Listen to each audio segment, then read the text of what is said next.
Every breath is a gamble with death.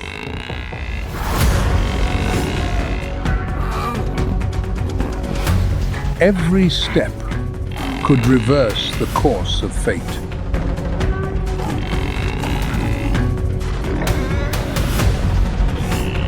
One right decision and life is snatched back from the jaws of death.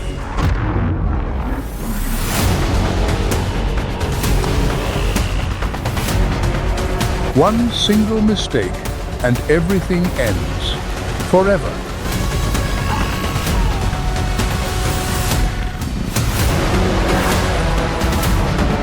This is the iron law of the wild.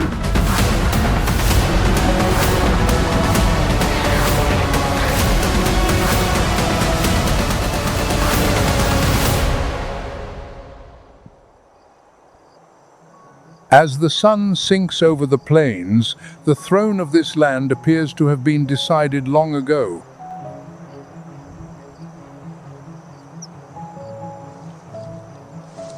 No creature wears the mantle of authority more visibly than the lion.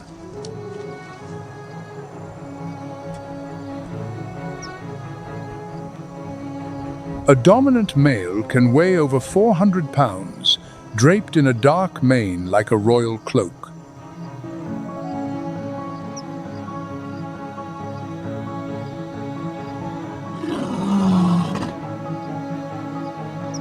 His roar carries vast distances through the night, declaring sovereignty to any rival bold enough to approach.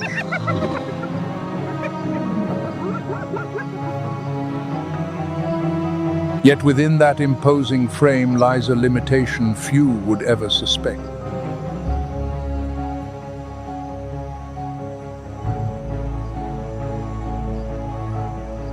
The lion's heart is surprisingly small, accounting for roughly 0.5% of its total body mass.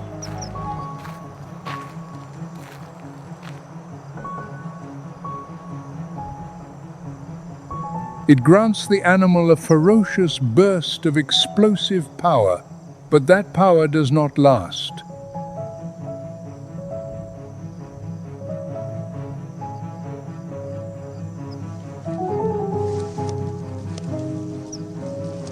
If the chase stretches beyond a few hundred feet, even the king himself will falter and release his prey.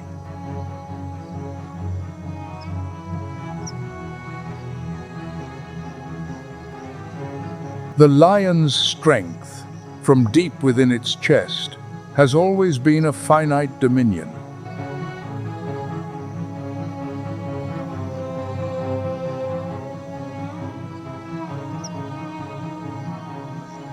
That is precisely why it almost never confronts large prey alone.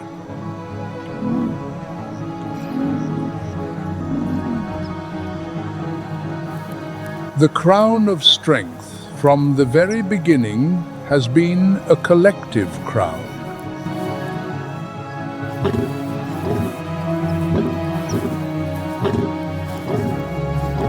And that crown is never bestowed by appearance alone.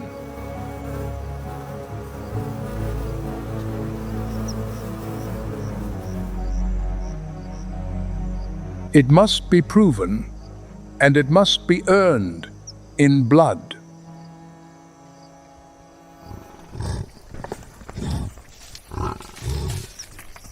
The only way to prove it lies in facing the most dangerous prey the savanna can offer.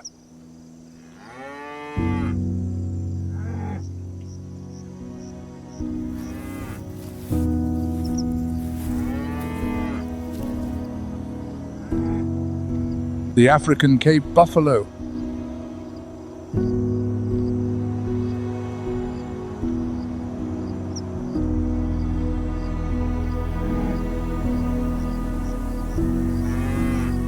A dominant bull can weigh close to 2,000 pounds, a mobile fortress of muscle set upon 4 heavy hooves.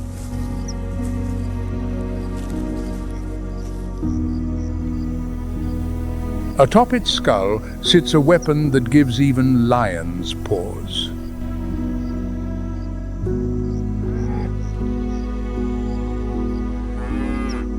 The horns of a mature bull fuse together at the base, forming a solid shield of bone that covers the entire forehead.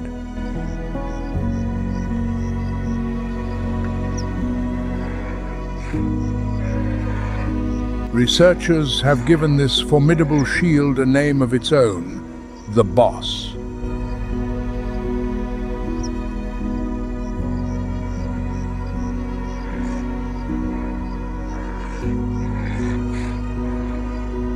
The shield only hardens fully when the buffalo reaches 8 or 9 years of age.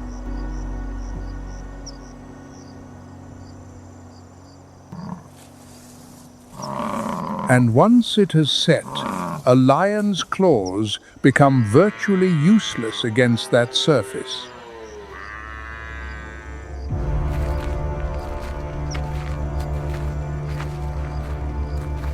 The pride knows this very well.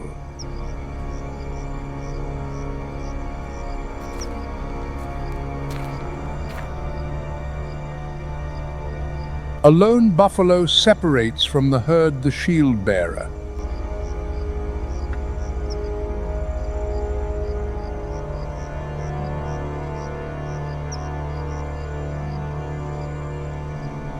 The hunt begins with patience.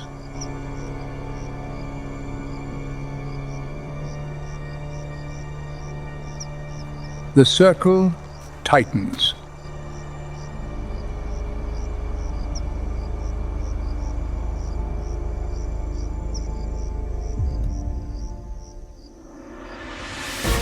At last, the shield bearer falls upon the grass.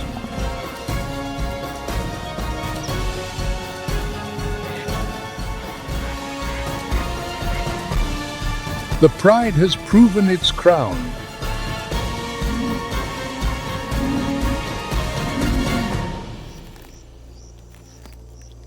Their strength is real, not a whispered legend passed from mouth to mouth.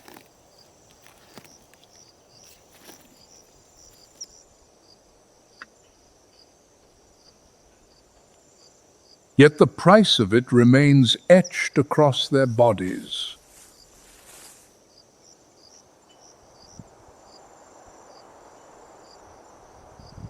The crown of strength, in this moment, seems utterly unassailable.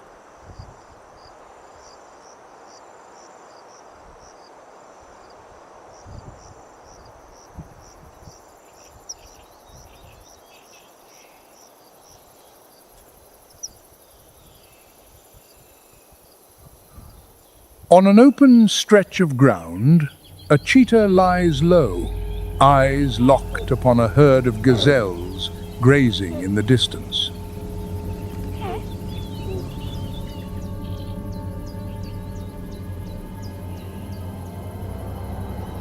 If the lion is the embodiment of brute force, then the cheetah is the embodiment of refinement.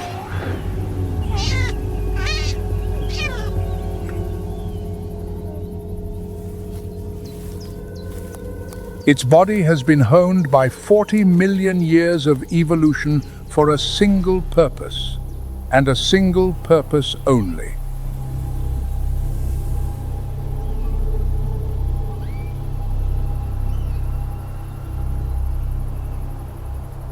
Acceleration.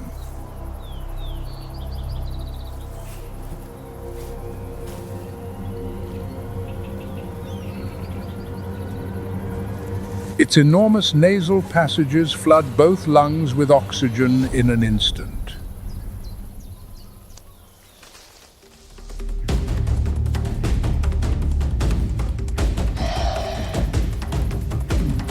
It launches forward at nearly 70 miles per hour. The gazelle swerves. The cheetah follows.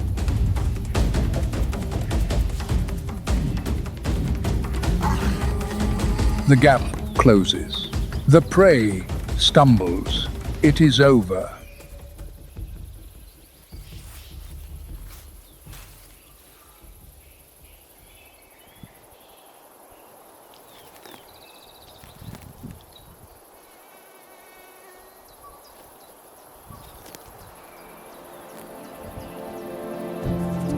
Yet at the very instant of triumph, the fatal flaw of the speed crown is laid bare.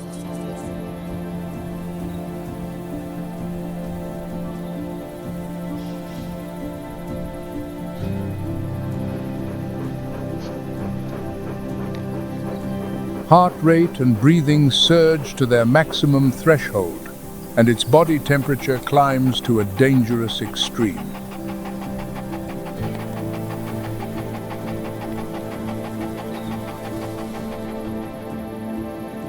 Throughout that entire stretch of time, the victor is utterly defenseless.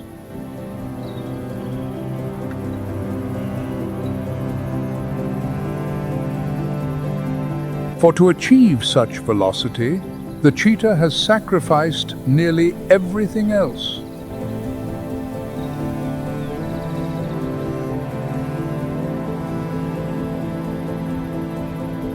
It is light, it is slender, and across that long, lean frame, there is scarcely any muscle built for combat.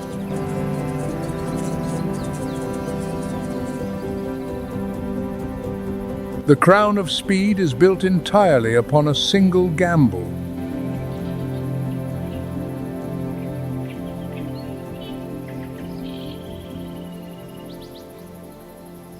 Bring down the prey swiftly, then pray that no watching eye has noticed.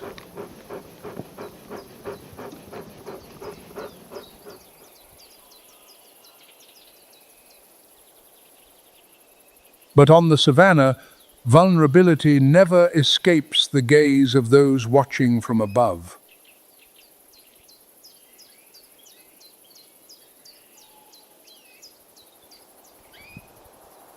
Thousands of feet overhead, a white-backed vulture has seen everything.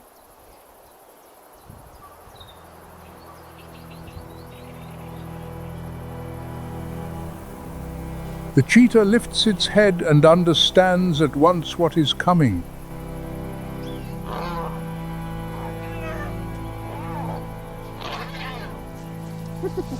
From the horizon, the shapes of hyenas and lions have already begun to close in, following the beacon hung in the sky.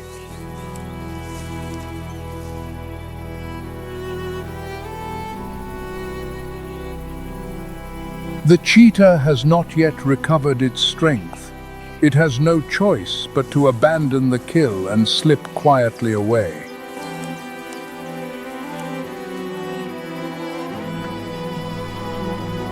The crown of speed has just proven a bitter truth.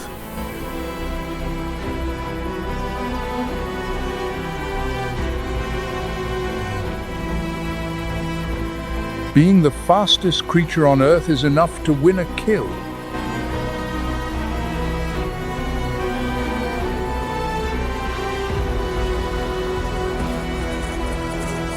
But speed alone is never enough to keep it.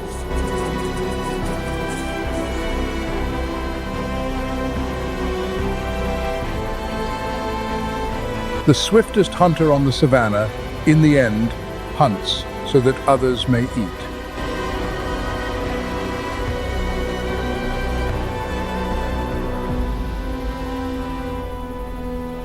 And if neither strength nor speed can hold the throne, then perhaps the true crown belongs to one that no eye can see.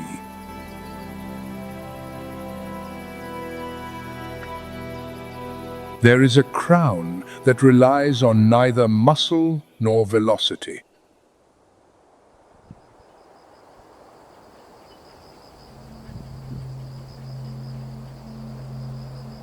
The crown of invisibility.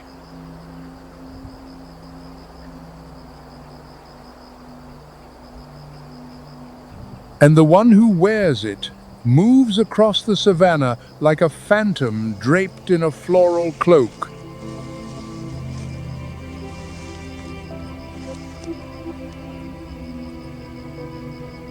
The leopard does not hunt with conspicuous force.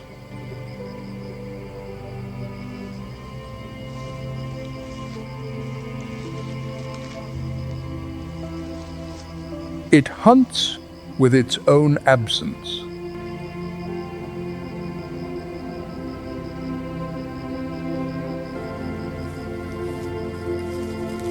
with the ability to dissolve into the dappled light beneath the canopy, until prey standing mere paces away cannot sense it is there.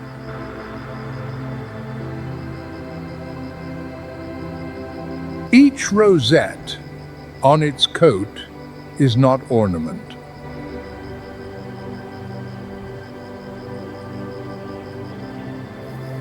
They are camouflage patches of light and dark that shatter the body's outline until the leopard melts into the leaf shadow.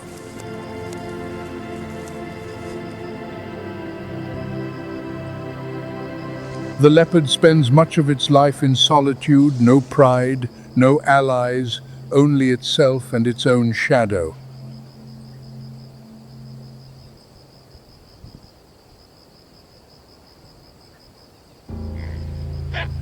When it strikes, death arrives before sound.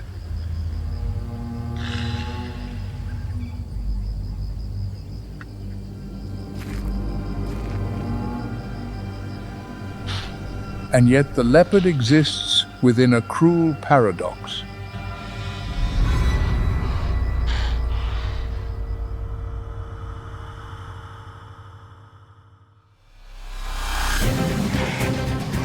It is strong enough to bring down prey, but far too solitary to defend what it has taken.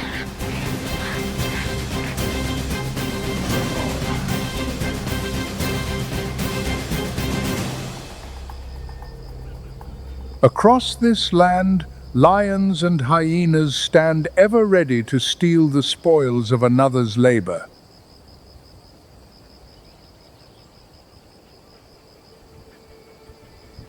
And so the leopard has evolved a solution that no other great cat on the savanna can replicate. It carries its entire meal into the trees.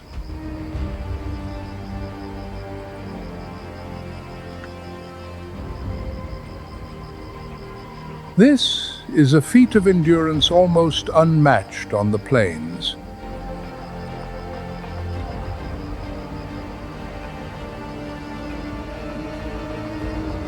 The leopard cannot overpower a lion, nor outrun a hyena.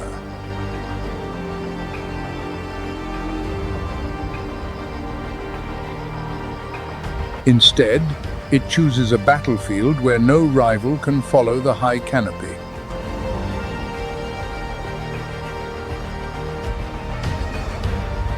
It drapes its kill across a forked branch, beyond the reach of every thief below.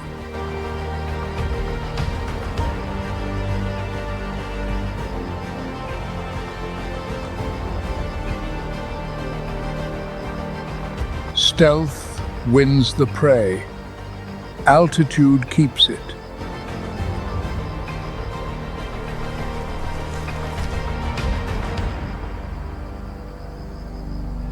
But even invisibility has its cracks.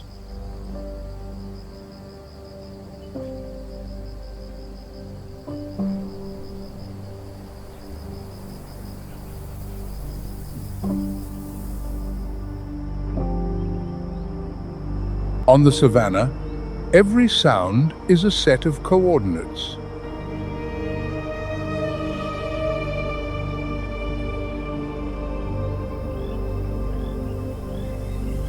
From deep within the grass, ears have already pricked upward.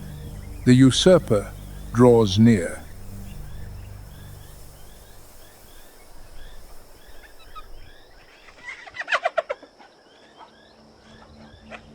And this usurper carries no elegant fangs, nor any glamour of speed.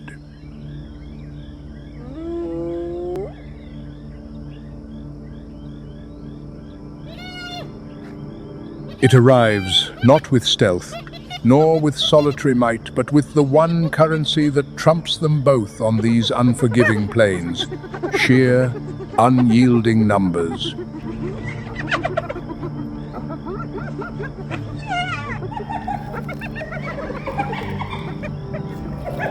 The spotted hyena has long been dismissed, as the savanna's lowly scavenger, a skulking opportunist, feeding on the leavings of nobler hunters, a creature of contempt.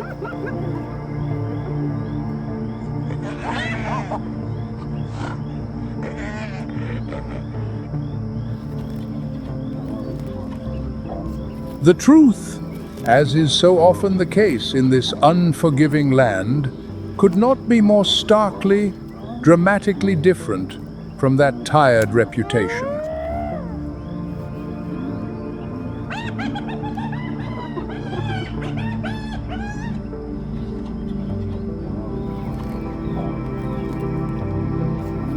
Its jaws can crush bone with a force exceeding 1,100 pounds per square inch, a pressure that dwarfs even the bite of a lion.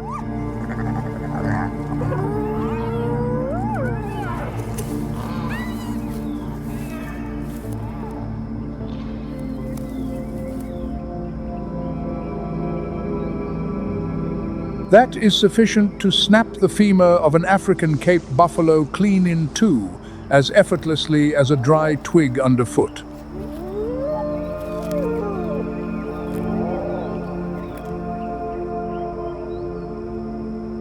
Their society is ruled by matriarchs, organized into disciplined, tightly bonded clans where every member knows its place, its rank, and its purpose.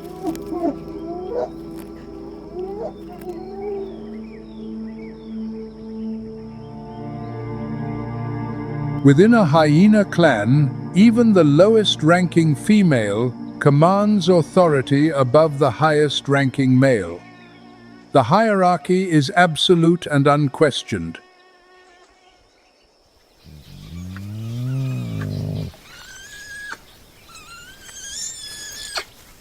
Cubs inherit their mother's rank at birth, and the entire clan remembers the precise standing of every single individual within its social order.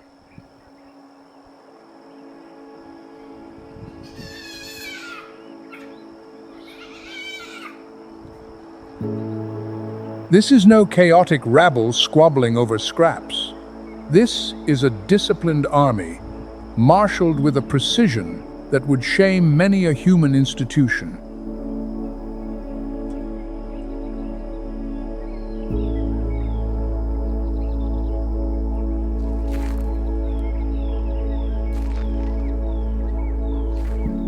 They coordinate their hunts with tactical cunning, raise their young communally, and defend their territory as a single, unified fighting force.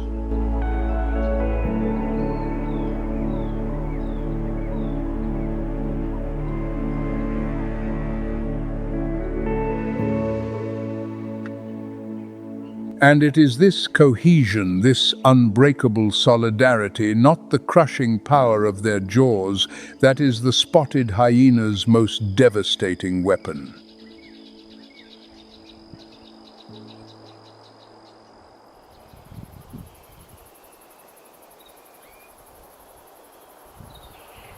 And so, 3 crowns of the savanna have been raised aloft and, one by one, wrenched violently from their wearers' heads.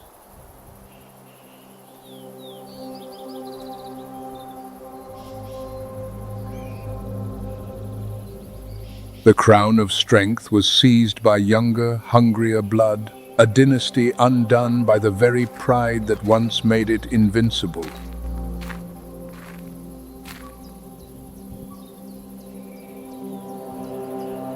The crown of speed was stolen by patient eyes circling high in the African sky, waiting for the perfect moment to descend.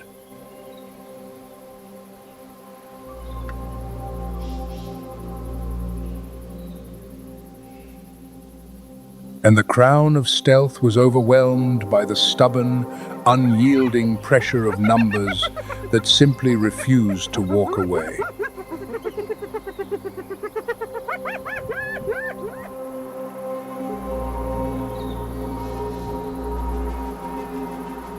Yet, as every terrestrial throne trembles upon its foundations, a quiet truth emerges, one that binds every fallen monarch with a single common thread.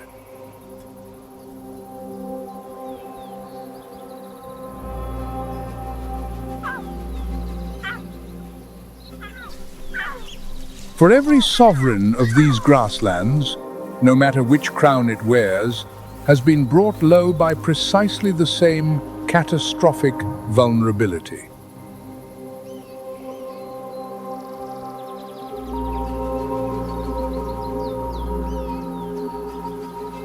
Each has stood upon a riverbank, powerless, and watched in anguish as its own young were dragged beneath the dark, churning water.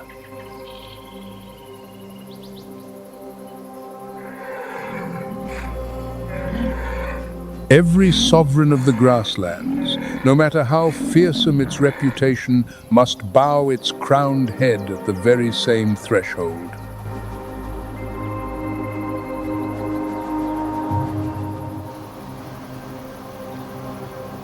The boundary between grass and water is not merely a geographic line. It is the absolute frontier of all terrestrial authority.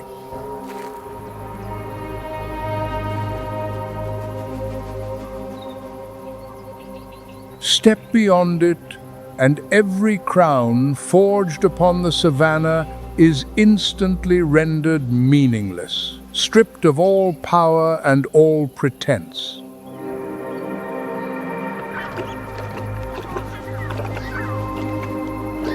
The true throne of this vast kingdom, it transpires, has never rested upon the golden grasslands. It never belonged to the Savanna at all.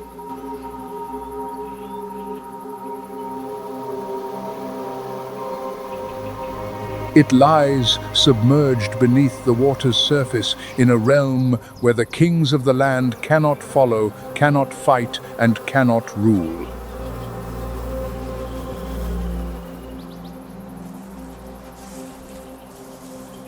For generations beyond counting, the monarchs of the grasslands have believed the Savanna to be the entirety of their world and dominion.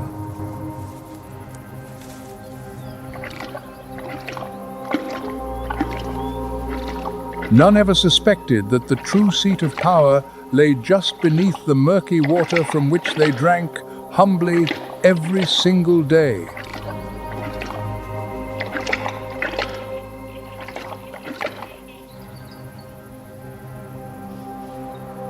For a force dwells in that darkness primordial, silent, and possessed of a patience that makes the leopard's vigil seem fleeting by comparison.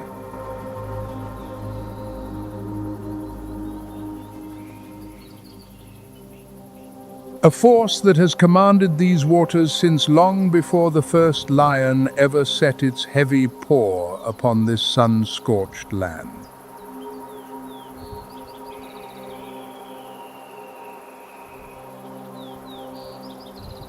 And so the question must shift its course, flowing away from the parched grasslands down into the silt-laden depths of the river.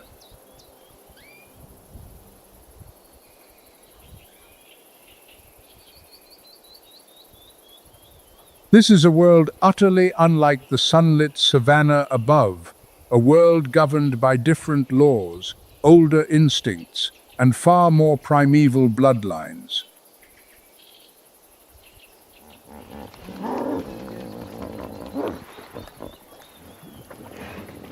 Here, time itself seems to have paused, suspended in amber since the very dawn of complex life upon this planet.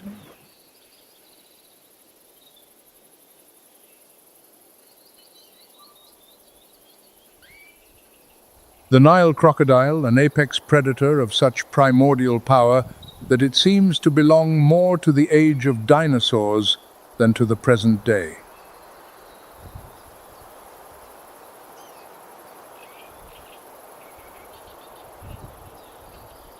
A killing machine sculpted by evolution across hundreds of millions of years, its fundamental design virtually unchanged, perfected once and left untouched.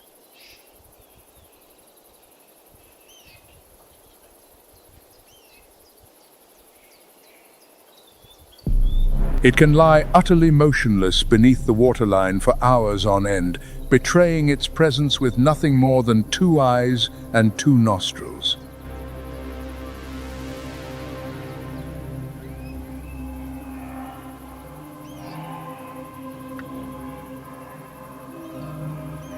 To any creature approaching the bank to drink, the river appears perfectly empty, perfectly safe, right up until the final, fatal instant.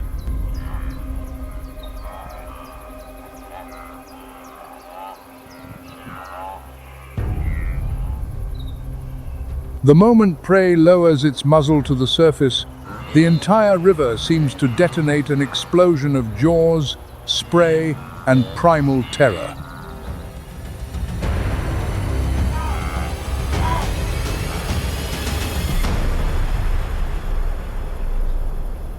The strike of a Nile crocodile ranks among the fastest and most devastating attacks that the natural world has ever engineered.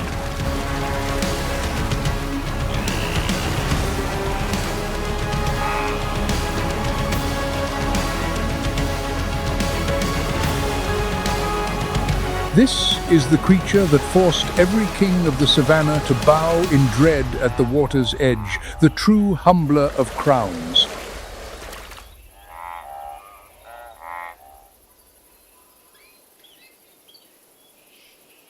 The throne of the river, at first glance, appears to be the one truly unassailable seat of power in this entire kingdom.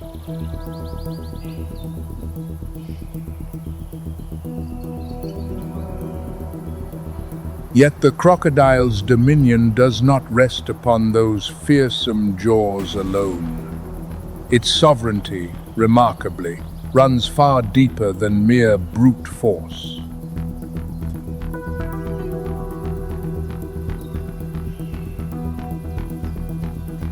Its secret lies in something profoundly unexpected. A tenderness that seems impossible in a creature so primordial and so lethal. Maternal devotion.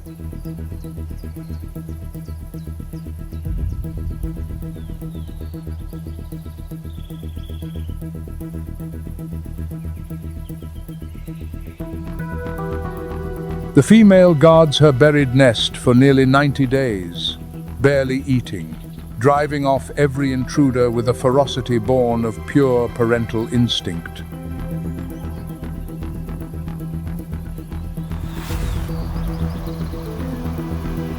Yet the true usurper, the one creature capable of shattering that primordial throne entirely, is a beast that few would ever think to suspect.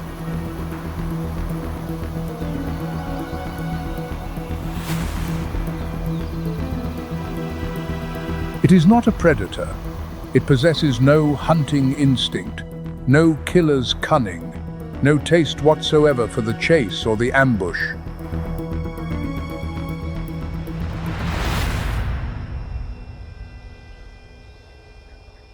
It is a herbivore, a grazer, a creature of grass and warm water, seemingly designed for nothing more threatening than quiet digestion.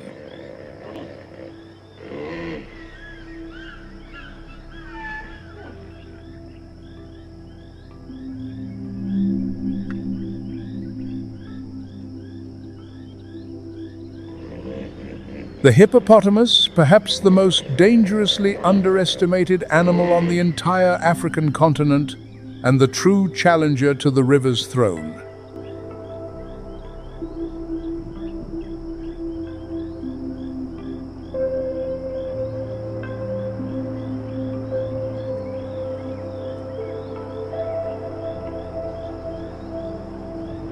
By day, it lounges half-submerged in the shallows, blinking lazily in the equatorial heat, projecting an almost comical image of docile, lumbering harmlessness.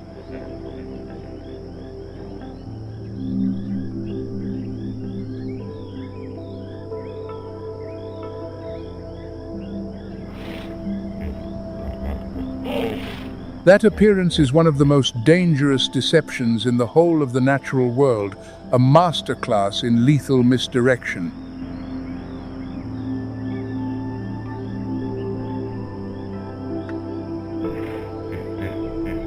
A fully grown bull hippopotamus can weigh between 1.5 and 3 tons, a living fortress of bone, muscle, and territorial fury.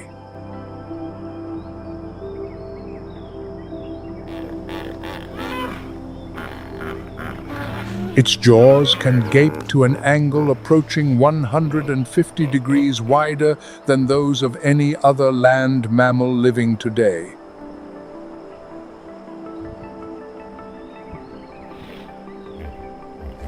Within that cavernous mouth, two lower canines extend to nearly 2 feet in length, honing themselves razor-sharp each time the animal closes its jaws.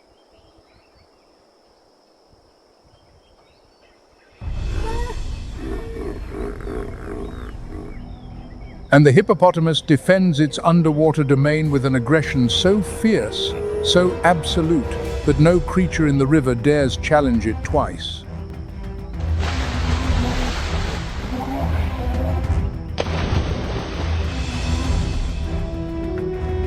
When rival bulls contest the same stretch of river, the resulting battles are prolonged, savage, and drenched in blood duels of staggering brutality.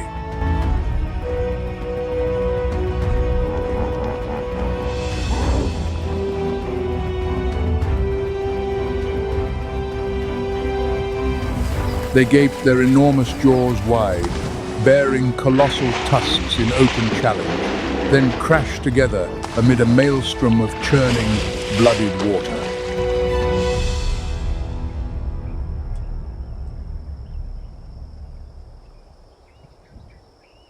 This is the one animal before which even the lion and the Nile crocodile will actively, instinctively give ground without contest or hesitation.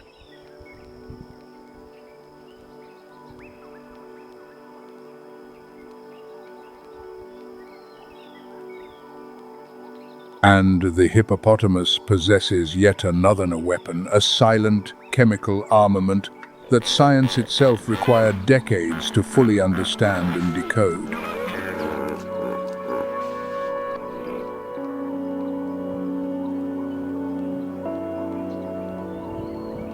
Across its hide, a thick, reddish fluid regularly seeps to the surface, leading generations of observers to believe the animal was sweating blood.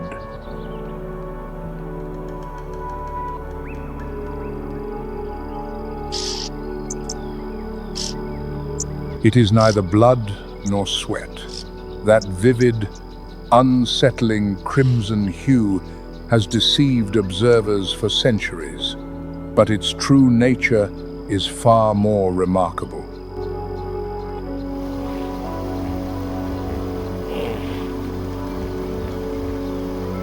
It is a highly specialized acid, secreted by glands unique to the hippopotamus, a biological innovation found nowhere else in the animal kingdom.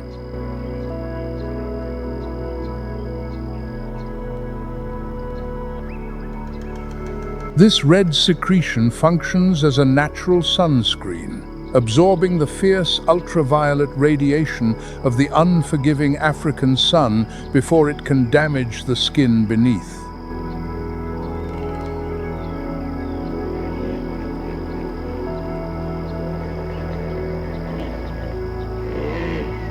Simultaneously, it acts as a potent natural antibiotic, suppressing bacterial growth across the surface of open wounds, a living pharmacy dispensed from within.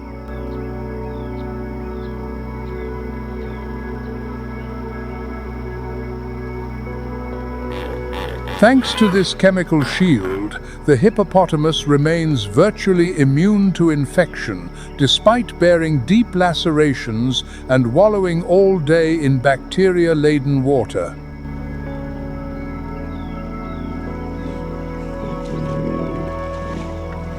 Its hide measures up to 2 inches thick in places dense enough to render the bite of most predators entirely, laughably ineffective.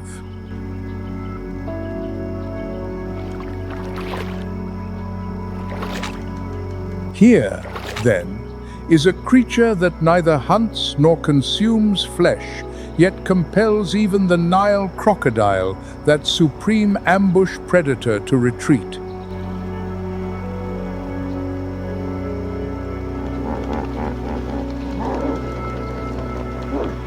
Dominion over the water, it emerges, does not belong to the predator with the most fearsome bite or the most celebrated pedigree.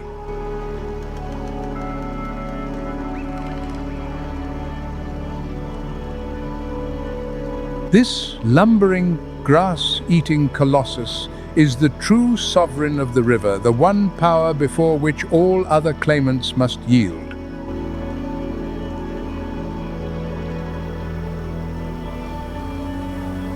Not the Nile crocodile, but the perpetually underestimated giant herbivore holds the final, unchallenged authority over every contested stretch of waterway.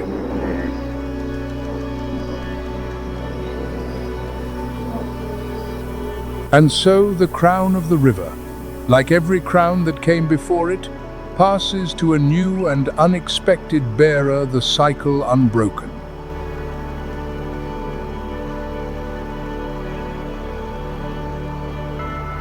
The Nile crocodile remains, without question, one of nature's most formidable predators.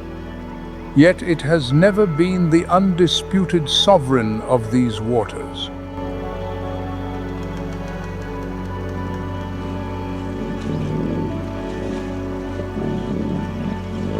That throne, it transpires, belongs to a creature that has never once hunted, never once tasted the blood or flesh of another.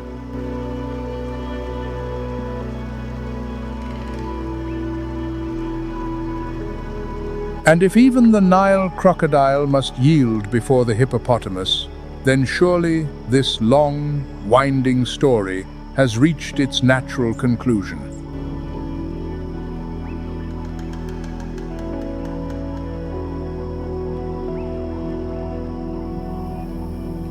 But this kingdom has reserved one final revelation, a truth more stark and more unsparing than anything that has come before it.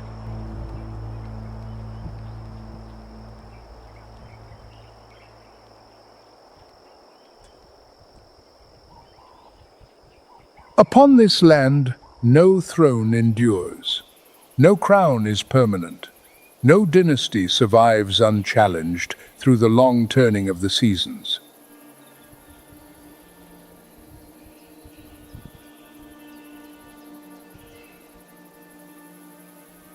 Behind every powerful creature, without exception, a still more powerful rival waits in the shadows, patient, hungry, and utterly inevitable.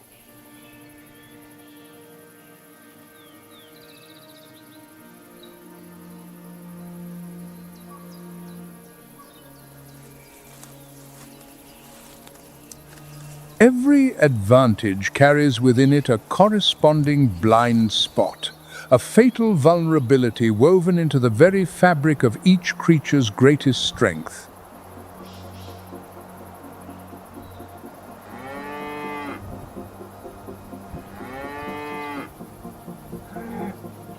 Every crown upon this timeless land is borrowed, worn for a fleeting moment, then surrendered. And the price of the loan is always paid in blood.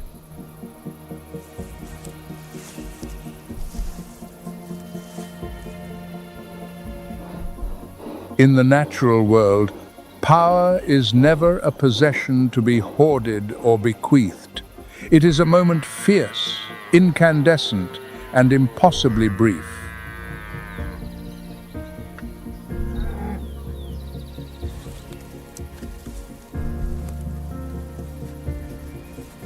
Today's hunter becomes tomorrow's quarry. The predator triumphant at dawn may be nothing but carrion before the sun has set.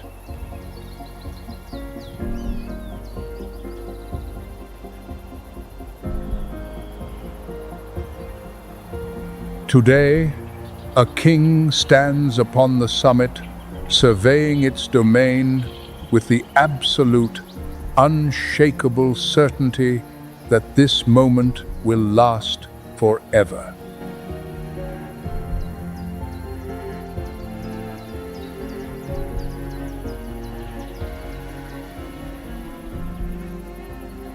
By tomorrow, Another will have risen from the ranks to take its place, and the deposed monarch will already be a fading memory.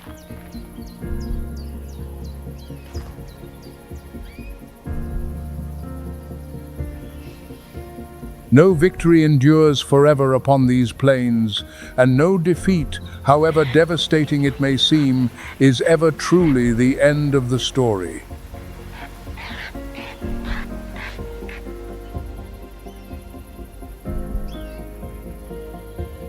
That is not cruelty. It is not injustice. It is simply the way this vast, magnificent land has always conducted its affairs.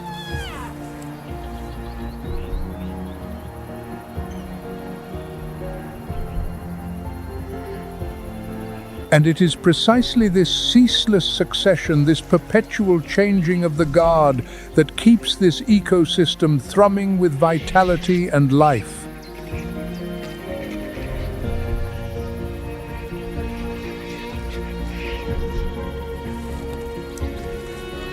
Every species woven through this narrative is a single thread in a vast and fragile web of interdependence spanning the entire kingdom.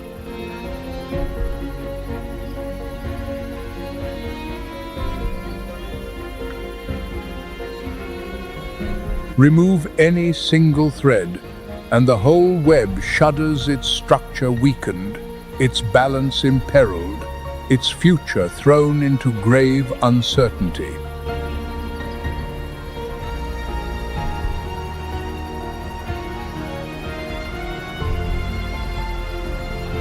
And today, it is the hand of humanity and the gathering force of a changing climate that pose the gravest threat to that hard-won equilibrium.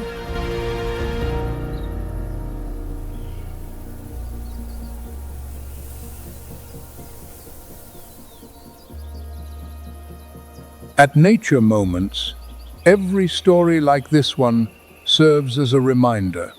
Nature crowns no eternal tyrant, only a precarious balance that demands our devoted stewardship.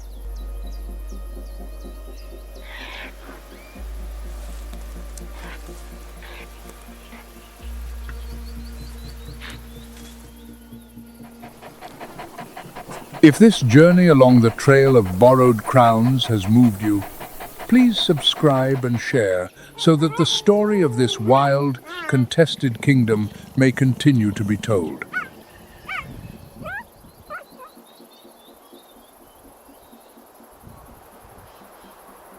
As dawn breaks over the African savanna, one of the continent's most formidable predators stirs from sleep.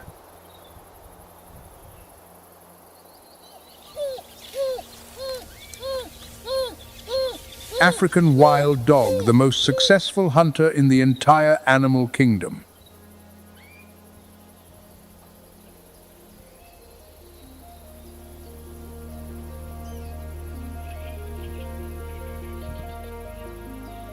Each wild dog bears a coat with a pattern entirely unique to itself. No two individuals are ever alike, much like a human fingerprint.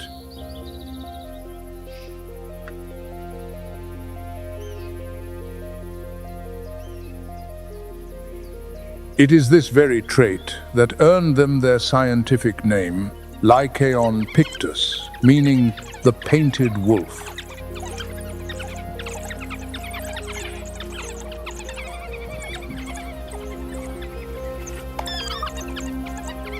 With their distinctively large, rounded ears, they can detect the faintest sounds across the vast, open plains.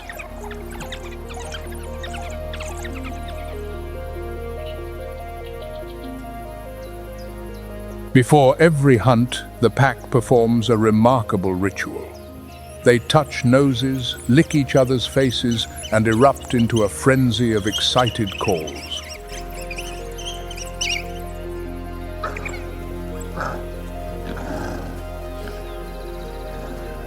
But this is far more than a social greeting, it is a vote.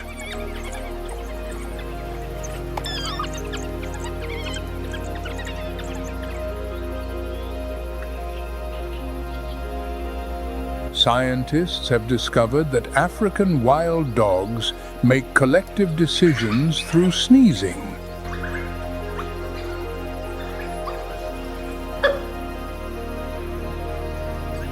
Once enough members of the pack have sneezed, the group sets off to hunt as one.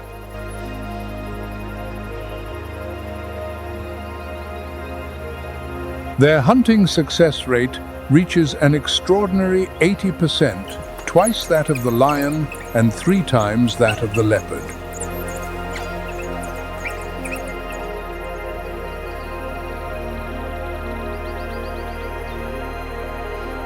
But what truly sets the African wild dog apart is its social structure.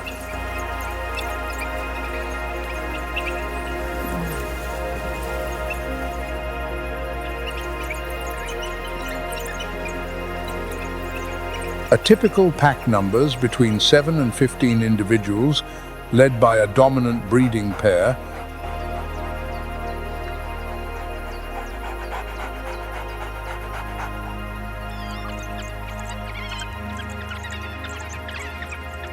Yet unlike many other pack predators, wild dogs prioritize their most vulnerable members at feeding time.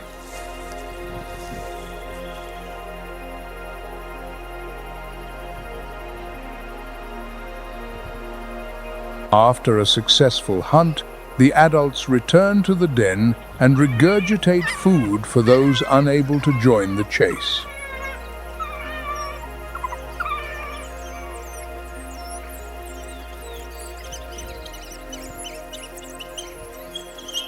And yet, this extraordinary animal stands on the brink of extinction.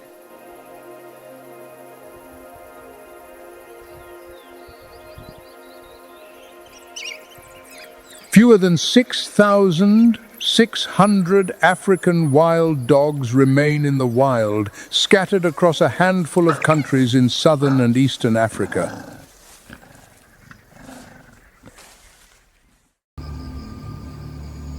On the African savanna, as the afternoon sun paints the grass the color of burnished copper, a pride of lionesses lies flattened among elephant grass that rises chest high on a grown man.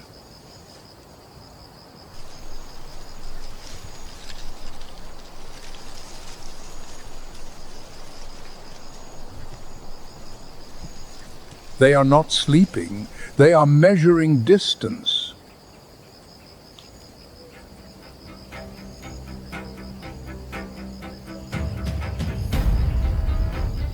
Not far away, an adult giraffe stands like a living tower 18 feet tall, weighing over 4,200 pounds, 15 times heavier than any lioness in the pride.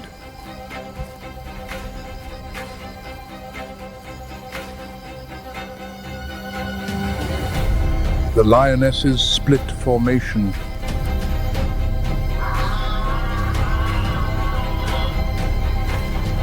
The giraffe holds one advantage: perspective.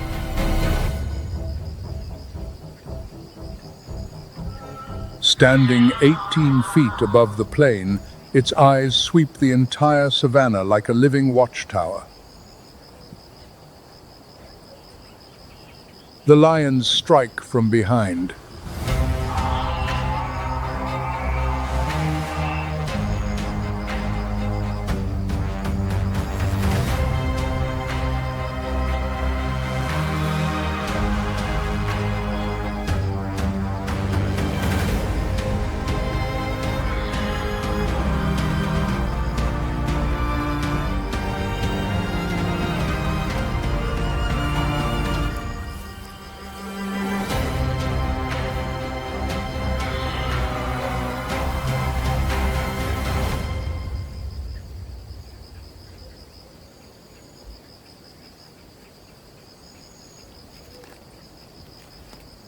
The success rate for a solitary hunt is just 17%. But when they coordinate as a group, that figure nearly doubles.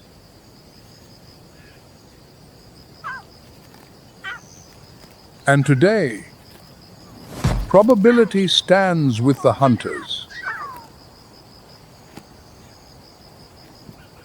For the evolutionary arms race does not reward the winner, it simply erases the loser. And it is precisely that pressure which has sculpted every breathing creature on this savanna. The lion is not the only predator bearing the weight of this race.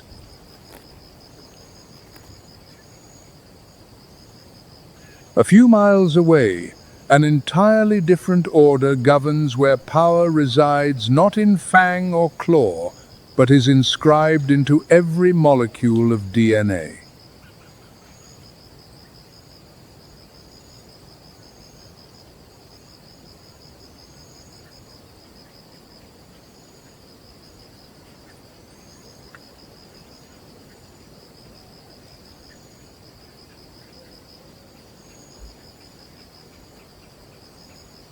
On the Serengeti, the spotted hyena does not rule through brute physical strength alone.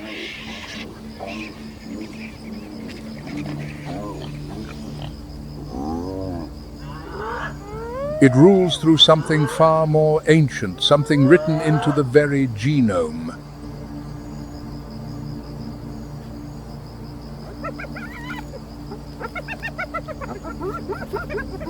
In 2024, a study published in the journal Communications Biology revealed something remarkable.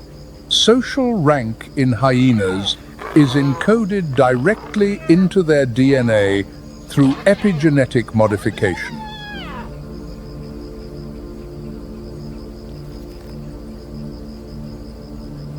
"18 adult females and 24 juveniles from 3 Serengeti clans were analyzed.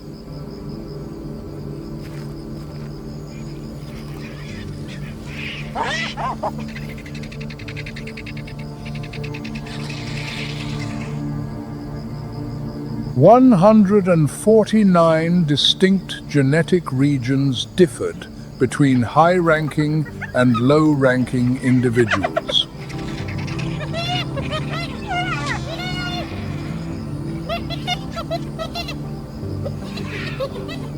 Those regions influence energy metabolism, immune function, and neural signaling.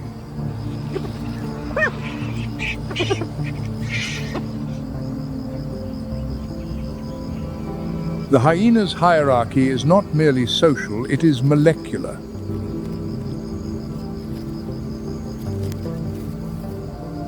Position within the clan is etched into the DNA, passed from mother to daughter.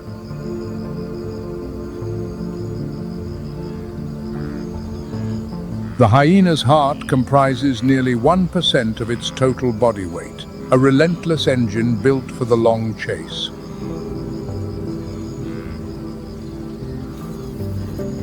They sustain speeds of 30 miles per hour over 2 to 3 miles and travel up to 43 miles in a single night.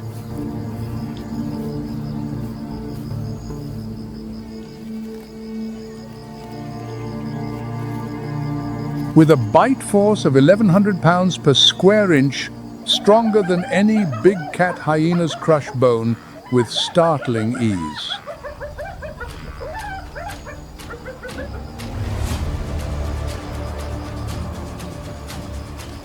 But their most formidable weapon is numbers. A clan large enough can force even a full-grown male lion to surrender his kill.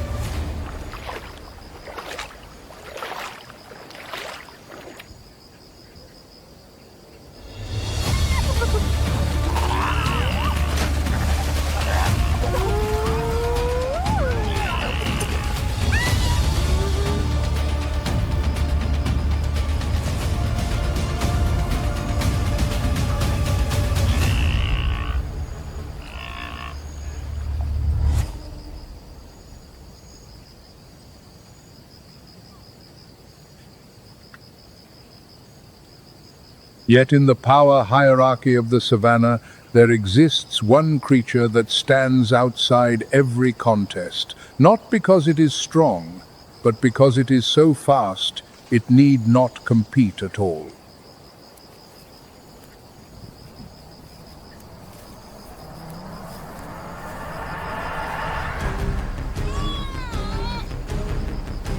The cheetah reaches 70 miles per hour, accelerating from 0 to 60 in 3 seconds, faster than most supercars.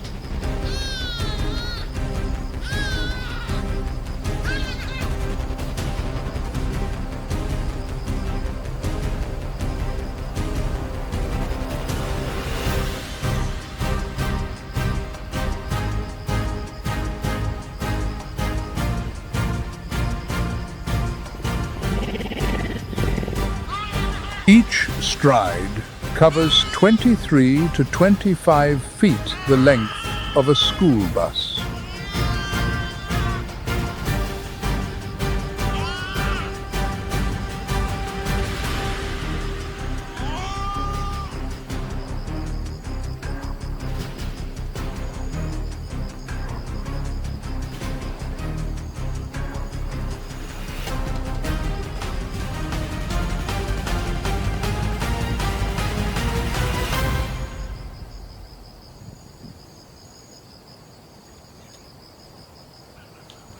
But the story of the cheetah's speed contains a myth that persisted for decades, and modern science has only recently overturned it.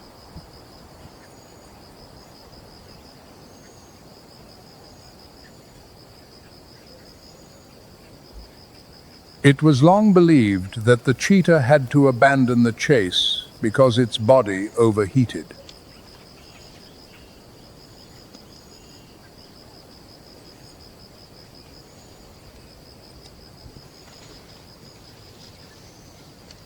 Wrong. The average temperature increase of 2.3 degrees Fahrenheit after a hunt is driven by stress, a psychological response, not physical exhaustion.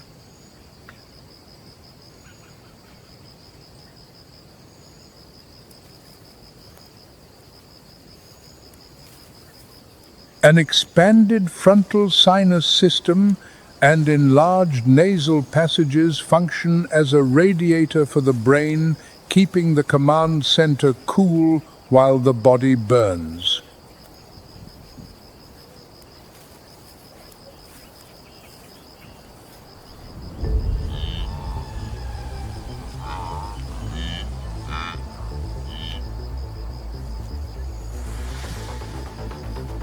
The cheetah does not stop because it overheats. It stops because the moment has come to strike.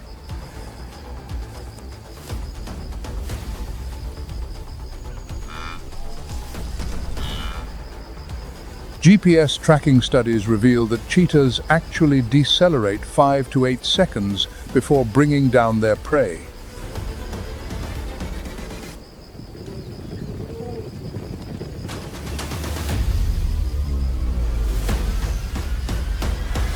Semi-retractable claws grip the earth like track spikes.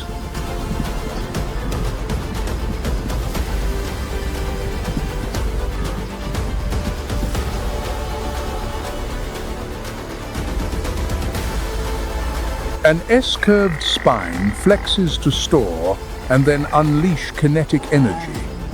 The heavy tail acts as a rudder.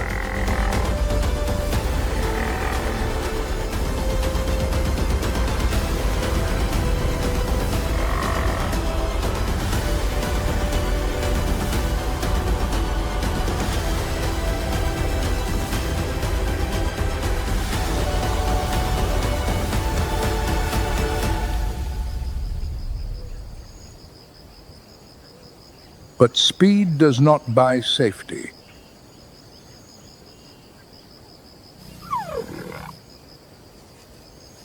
Ten to 13% of the cheetah's kills are stolen outright, 78% by hyenas, 15% by lions.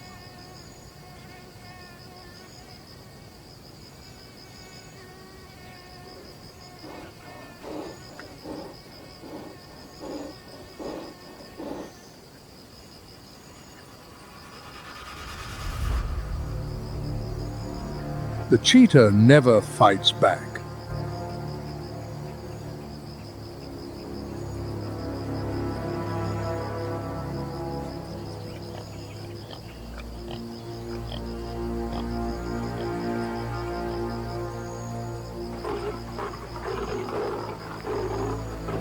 It turns and runs because a battle it cannot win would cost far more than a single meal.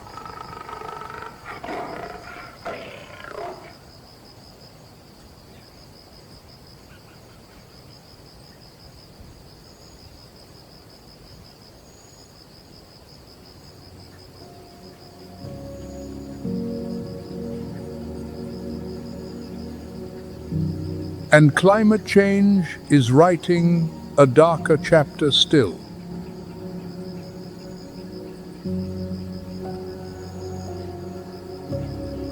A 2023 study found that rising temperatures are forcing cheetahs to shift their hunts to dawn and dusk.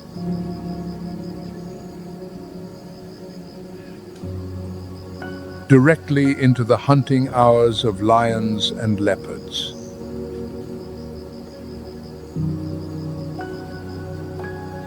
The fastest animal on the planet is being squeezed into the same time slot as the most powerful.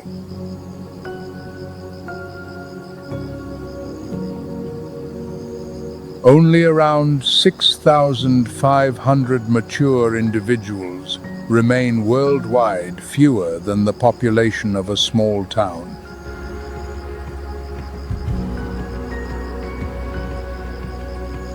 The arms race is tilting toward those who are slower but far more numerous.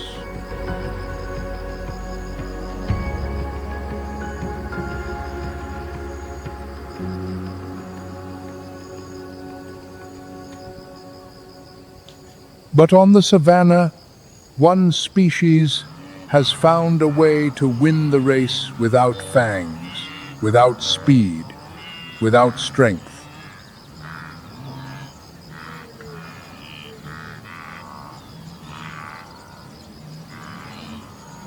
Their weapon is sheer numbers.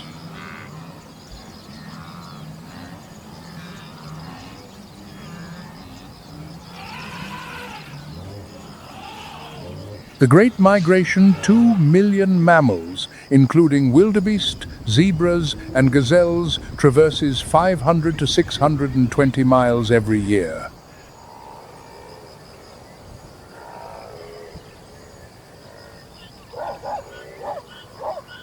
An endless circle between the Serengeti and the Masai Mara.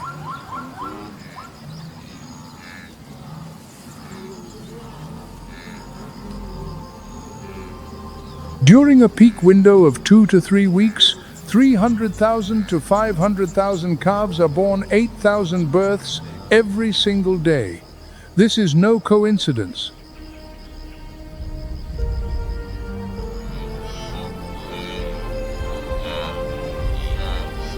This is predator swamping, producing so many young at once that no predator can possibly consume them all.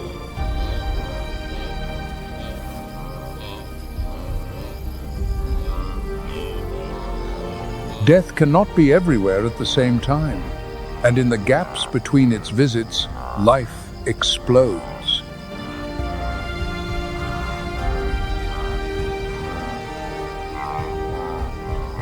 But if the race on the open savanna is one of speed and numbers, then in the dappled shadows of the woodland, an entirely different war is being waged between the ambush predator and the fortress builder.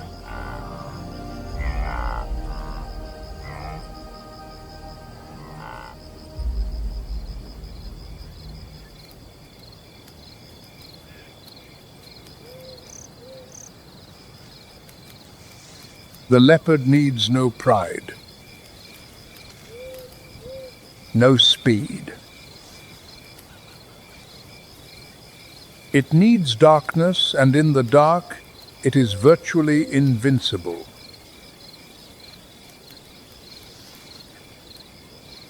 Its rosette-patterned coat opens circles, not filled like the jaguar's spots, breaks up the body's outline in the fractured light filtering through the canopy.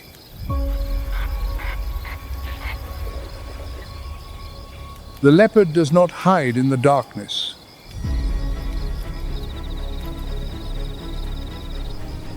It becomes the darkness.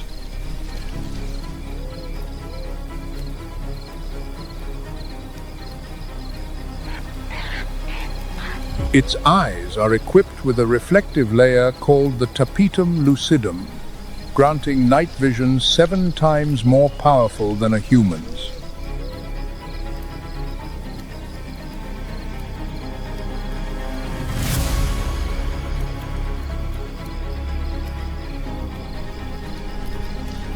On moonless nights, when prey is rendered nearly blind, the leopard sees every blade of grass.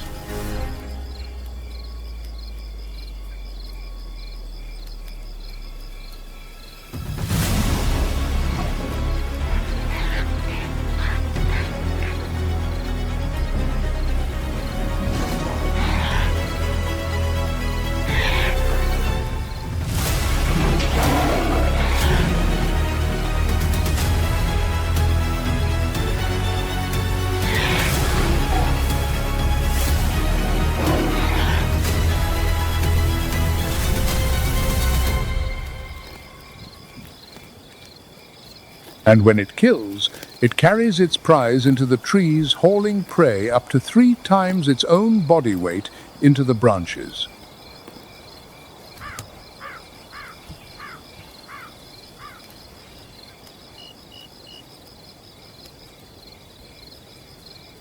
The equivalent of a grown adult carrying 450 pounds up a ladder.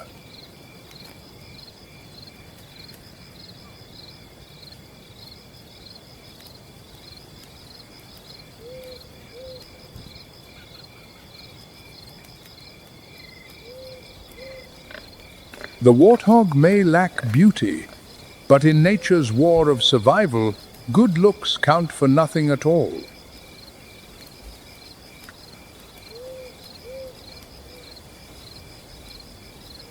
The last one standing is the one who wins.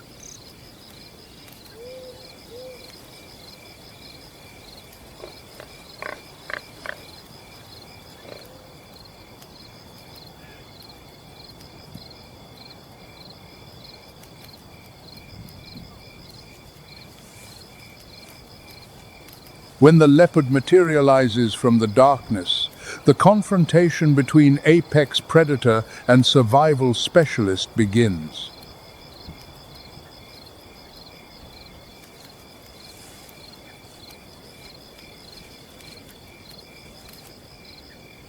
It closes in without a sound, its eyes locked onto the throat before it launches forward in a strike like lightning.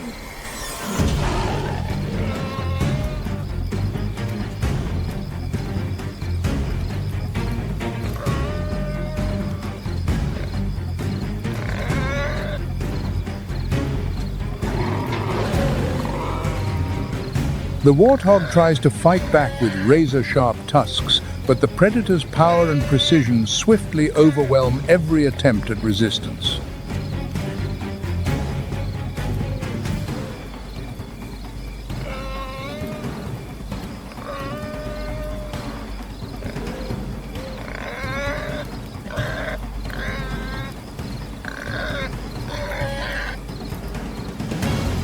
The leopard's jaws clamp down on the windpipe, cutting off the oxygen supply to the blood.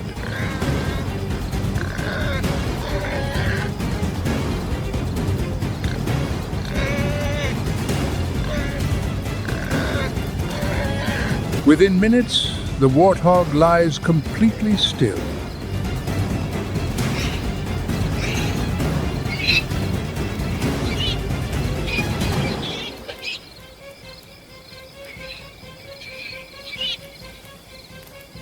The leopard claims its victory in absolute silence.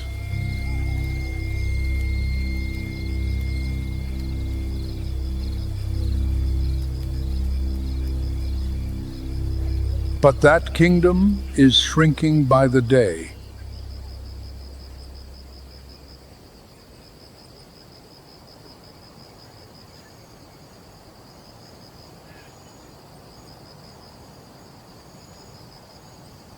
The giraffe, a species the IUCN formally split into 4 distinct species in 2025, now numbers only around 140,000 individuals, with some populations having collapsed by 95%.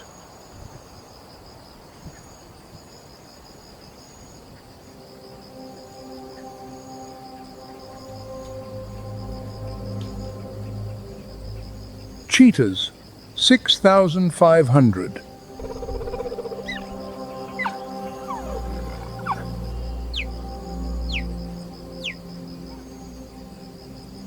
Lions, just 20 to 25,000, confined to a fraction of the ancestral territory they once dominated.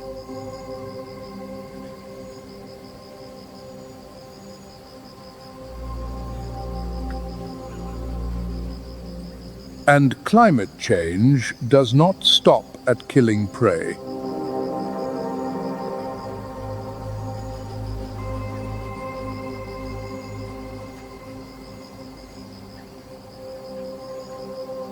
It is rewriting the hunting schedule, pushing species that once avoided each other into the same time window, turning allies into rivals, turning the heat itself into judge and executioner.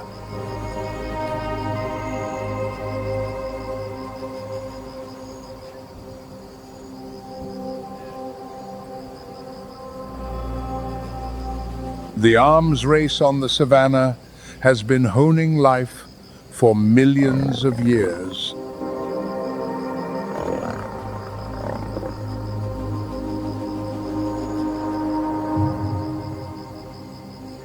But it is not the only arena.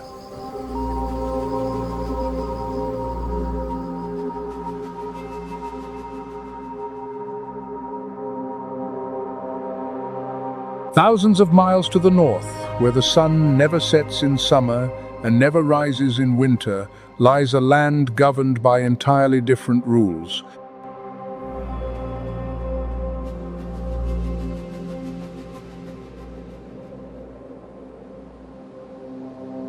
Laponia. The Arctic tundra stretches across more than 77,000 square miles through 4 nations: Norway, Sweden, Finland, and Russia.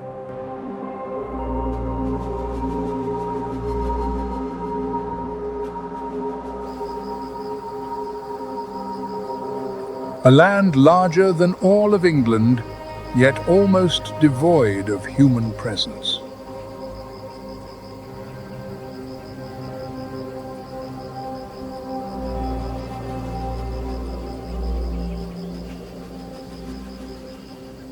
At Nuogam, the northernmost settlement in the European Union, the line between civilization and wilderness is as thin as early season ice.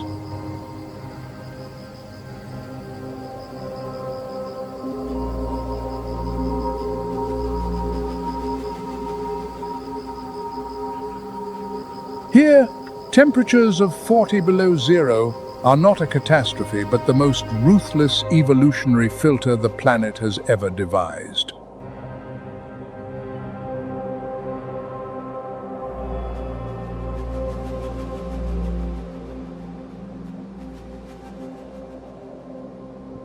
On the highest peaks, the mountain tundra lies barren and wind-scoured. Only lichen, moss, and dwarf grasses cling to rock, their growing season compressed to mere weeks each year.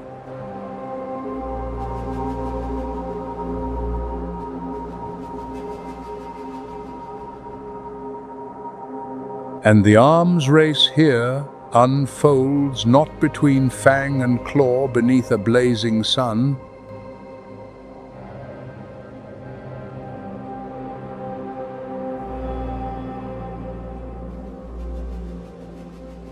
It unfolds in a darkness that stretches the entire winter between a living body and a cold that seeks to freeze everything it touches.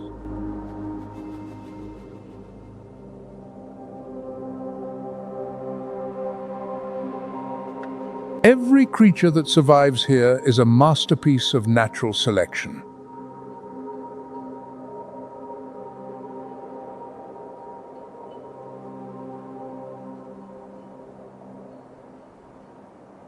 And of all those masterpieces, None carries the burden of this race more heavily than the reindeer, the central prey upon which every Arctic predator depends.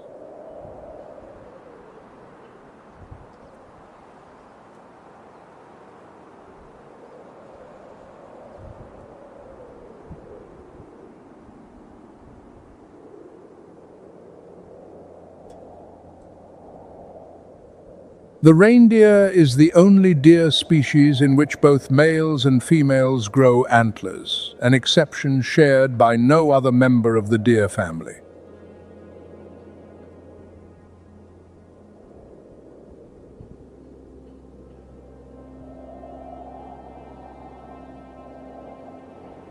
And females retain their weapons longer.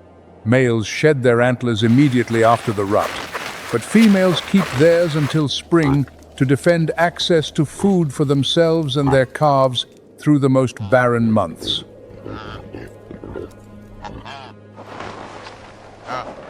But the true marvel lies in what the naked eye cannot see.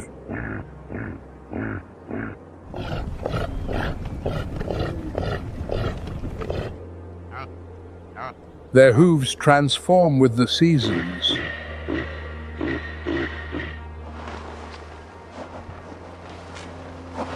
In summer, the foot pads are soft and spongy, gripping the wet tundra soil.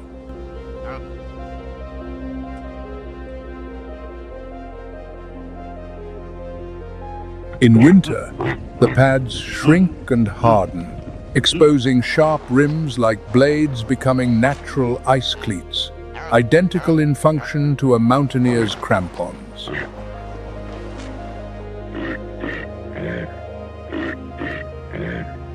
And the eyes.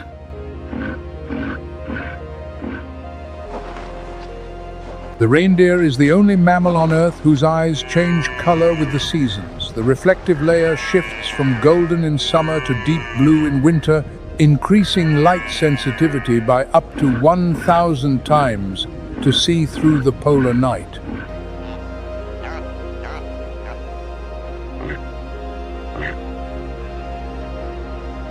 More remarkable still, they can see ultraviolet light.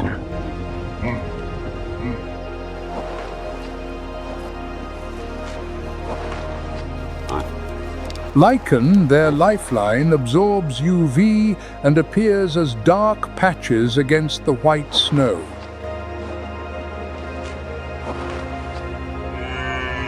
And wolf fur does the same. On a snowfield that appears uniformly white to the human eye, the reindeer sees its greatest enemy as a stark, dark silhouette moving closer.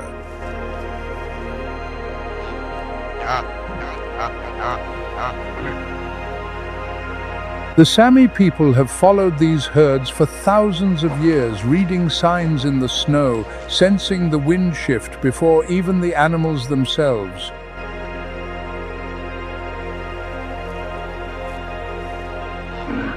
Knowledge passed down not through books, but through presence.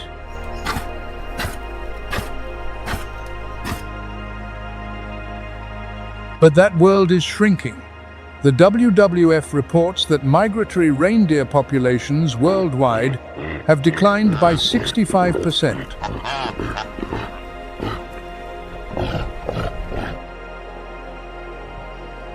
A quiet collapse is unfolding in plain sight, threatened by the one thing no tribe can outrun: a changing climate.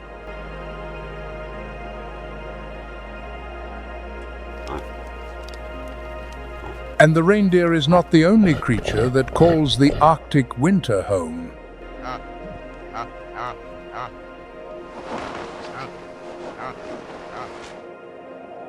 In the mountain tundra, a far smaller animal is running an entirely different survival strategy, one built not on herds or strength, but on memory, camouflage, and the art of hoarding.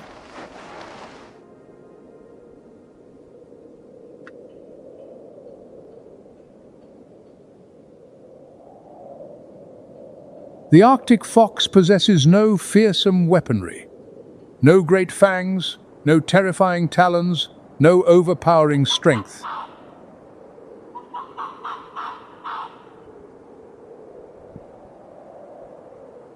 Its weapon is endurance and the most extraordinary coat in the animal kingdom.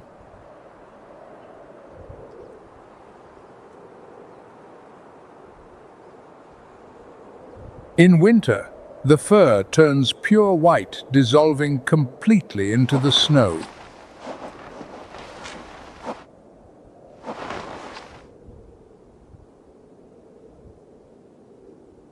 In summer, it shifts to grey-brown, vanishing among rock and lichen.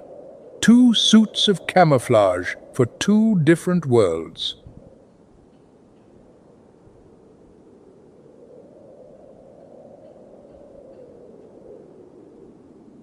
The compact body slips through crevices in rock and lichen, while small, rounded ears, almost bear-like, minimize the surface area for heat loss, keeping warmth sealed inside.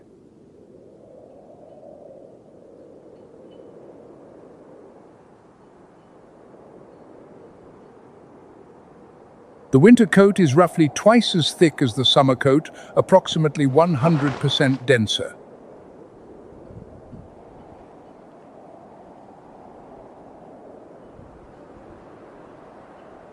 A jacket that nature tailors to the season.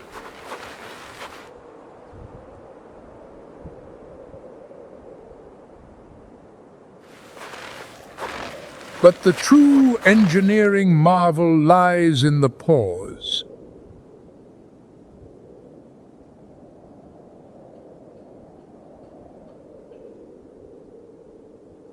A countercurrent circulatory system keeps the tissue at the extremities just above the freezing point, roughly 30 degrees Fahrenheit.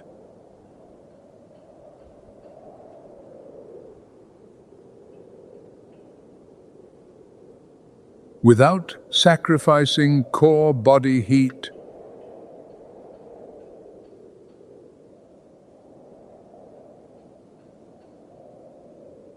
The Arctic fox endures temperatures of 58 to 94 degrees below 0 Fahrenheit without seeking shelter.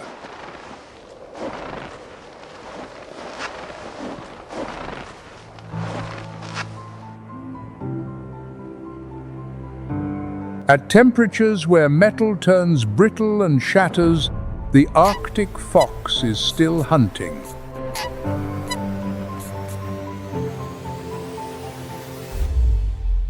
Flat, lightweight claws function as miniature snowshoes on soft powder, distributing weight so the fox glides across a surface where heavier prey would sink.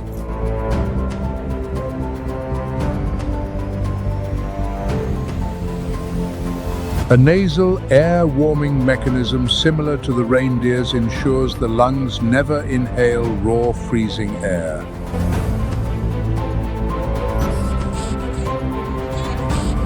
Every single component of the Arctic fox's body is an engineering solution to a specific problem.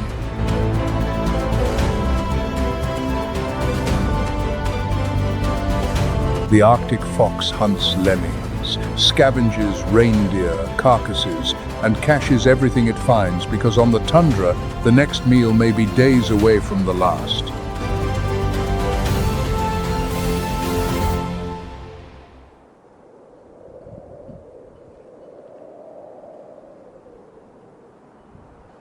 When the brief summer ends, the light retreats so rapidly it can be felt day by day.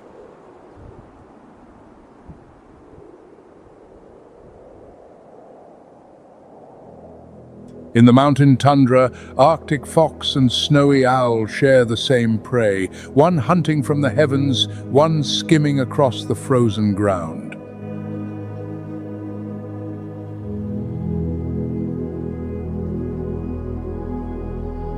Same battlefield, different tactics.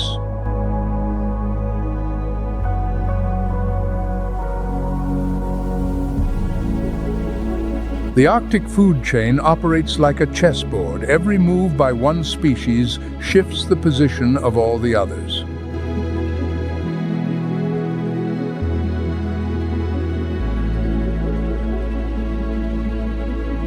Arctic fox or snowy owl? Which snow-white creature impresses you most? Share the name of your favorite in the comments below.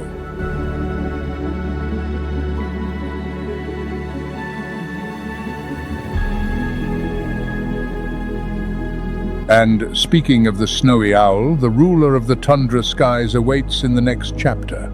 A predator that breaks every rule its owl relatives follow because it hunts in broad daylight.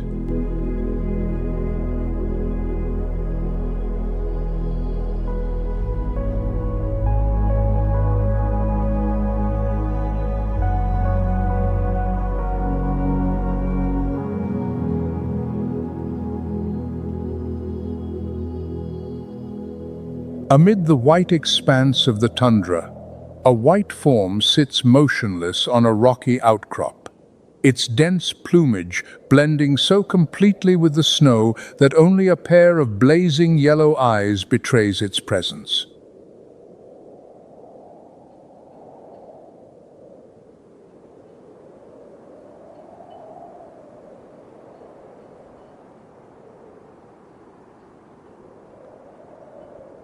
The snowy owl is the iconic bird of prey of the open tundra, where no trees offer cover, no shadows provide concealment, only sky and earth stretching to infinity.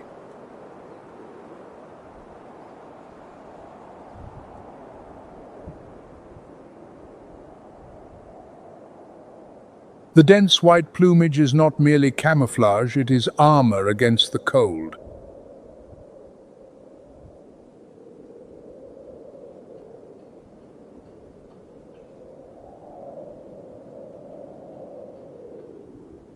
Feathers sheathe the legs entirely, insulating against freezing rock and hard-packed snow.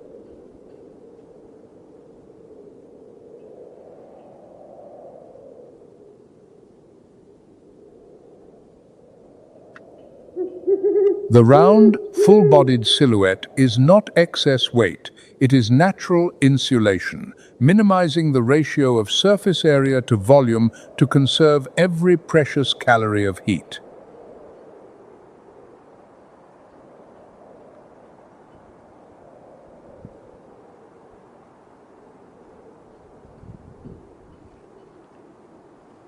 And here is what shatters every expectation.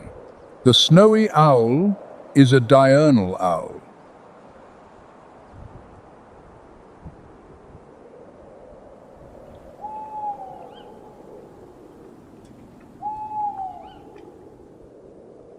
Unlike most of its nocturnal relatives, the snowy owl evolved to hunt beneath the 24-hour sun of the Arctic summer.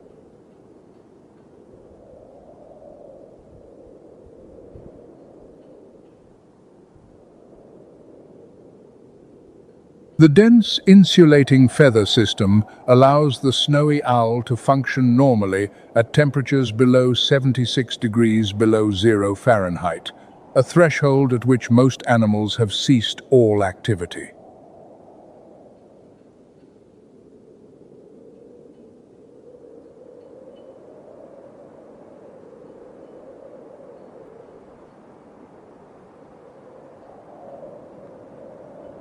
Its lower critical temperature is only about 36.5 degrees Fahrenheit, meaning its body does not need to increase its metabolic rate to stay warm until temperatures drop below that point.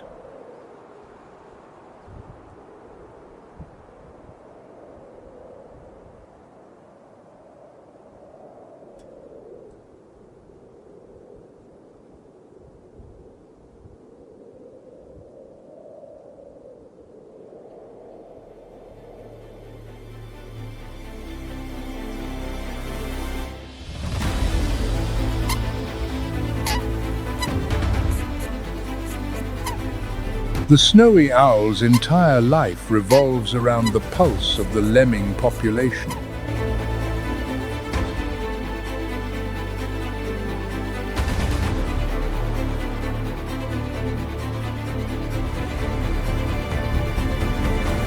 The snowy owl attacks from above with speed and razor-sharp talons.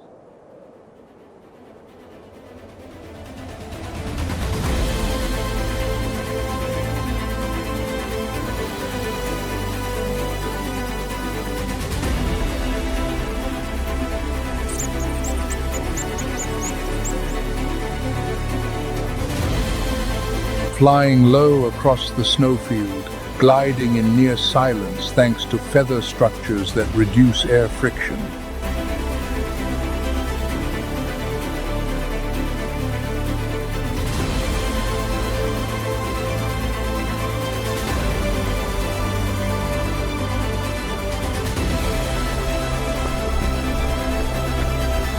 When the fox shifts to scavenging reindeer carcasses, pressure on lemming populations eases, and the snowy owl finds more prey.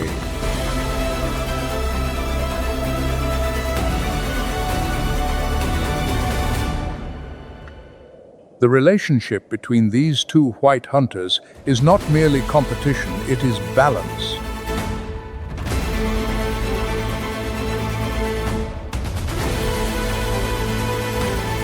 But the snowy owl is not the only creature to wield white camouflage for survival. Below, on the barren rocky slopes, a hare has perfected the art of invisibility to an extraordinary degree.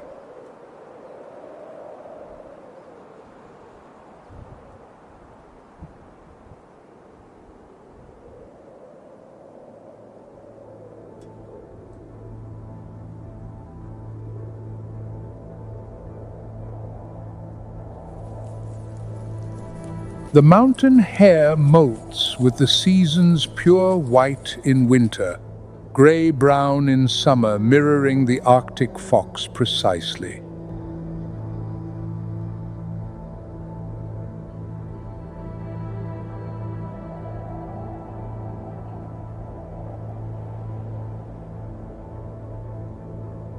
The arms race has bestowed the same solution upon predator and prey alike.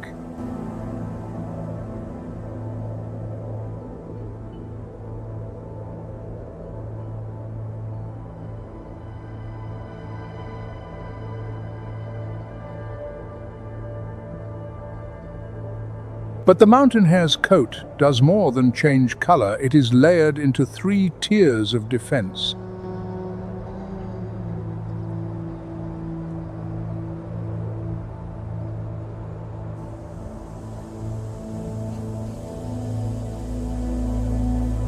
A fine underfur at just over ½ an inch, a middle layer at 1 inch, and a protective outer layer at roughly 1.5 inches.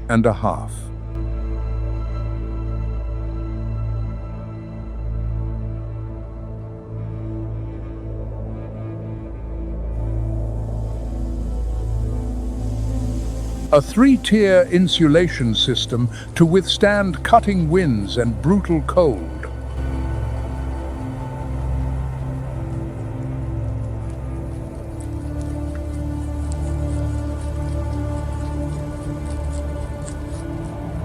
A 2023 study indexed in PubMed found that the timing of the molt correlates directly with altitude and latitude. The higher and more northerly the habitat, the longer the hare retains its white coat.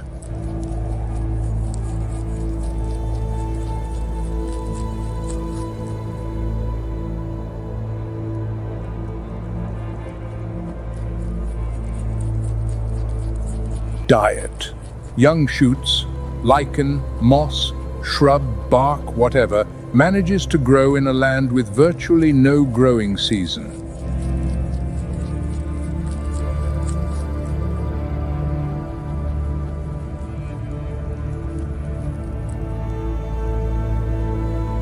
Powerful hind legs enable rapid leaps across rough terrain and deep snow.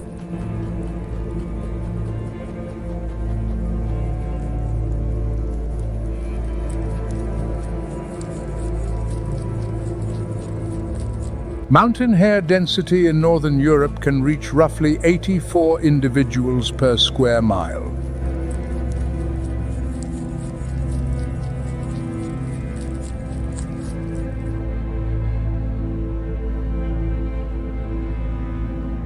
Mountain hares do not dig burrows. They rest in shallow depressions called forms, always poised to spring up and run.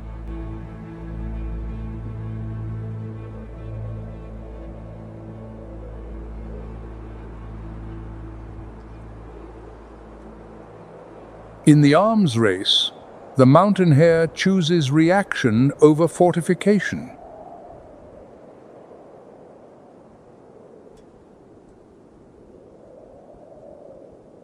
But this barren fell is also where the most formidable enemy watches from a distance, and that enemy does not hunt alone.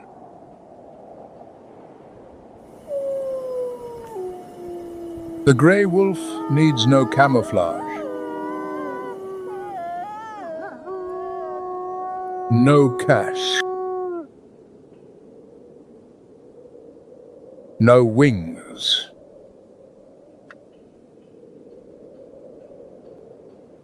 The wolf's weapon is something no other species on the Arctic tundra commands with equal mastery: coordination.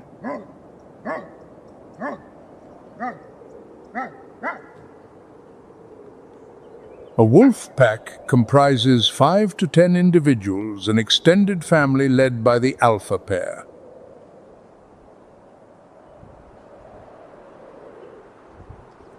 The alphas are not the strongest. They are the biological parents of most members of the pack.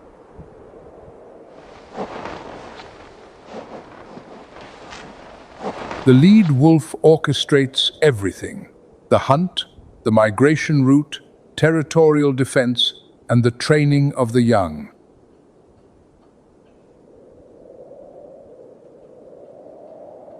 A leader, a strategist, a teacher, all in one body.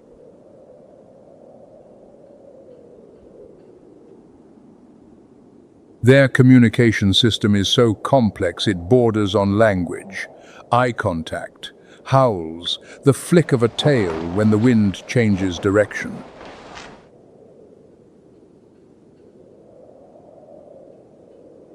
Each signal carries a precise meaning, and every member understands.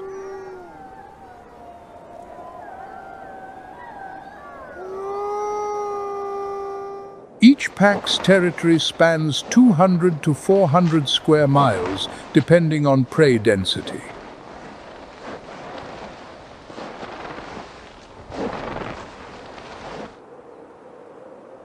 In Scandinavia, the average territory covers roughly 400 square miles.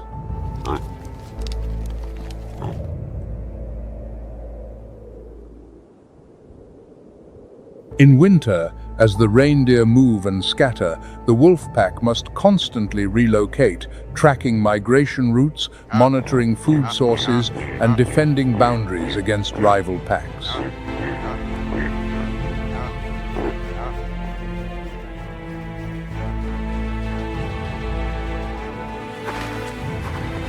The open terrain allows observation across great distances. Wolves spot prey from ranges that dense forest would conceal entirely.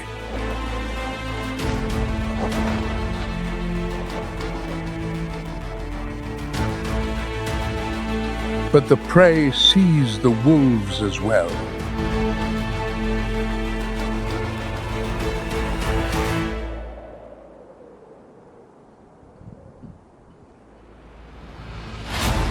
The arms race on the open tundra plays out under a cold, unsparing light, with no hiding place for either side.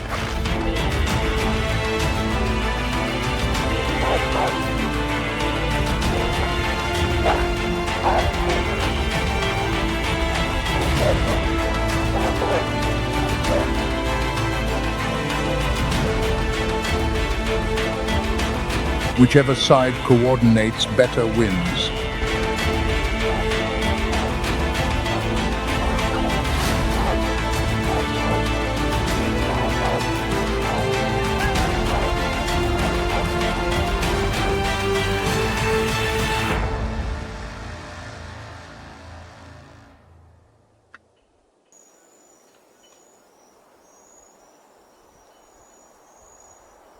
As the last light fades over the Serengeti, a savage cackling rises from the distance.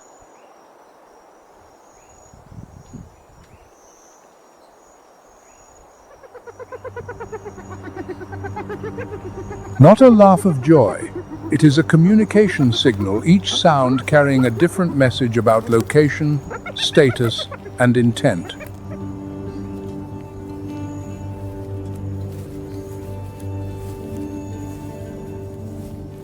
The spotted hyena, the most misunderstood creature in the wild, begins its shift.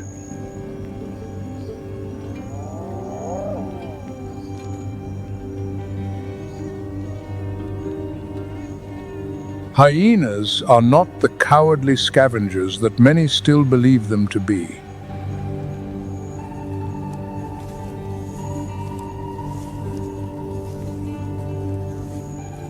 They are endurance hunters, capable of sustaining speeds of nearly 40 miles per hour through prolonged chases.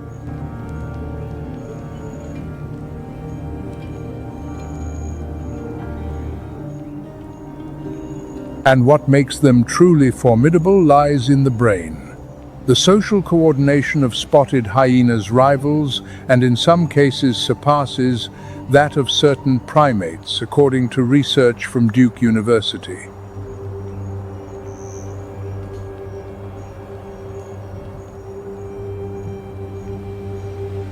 Hyena clans operate under female dominance. A strict matriarchal hierarchy, where the lowest-ranking daughter of the alpha still outranks the largest male.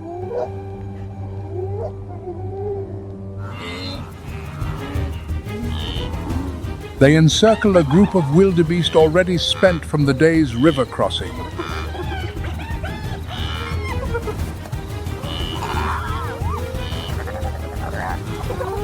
In the darkness, every advantage the prey once held disappears.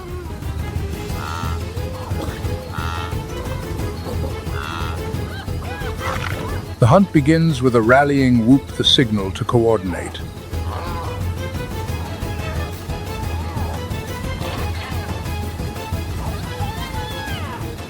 One group drives from the front, another flanks from the sides. The prey has nowhere to run.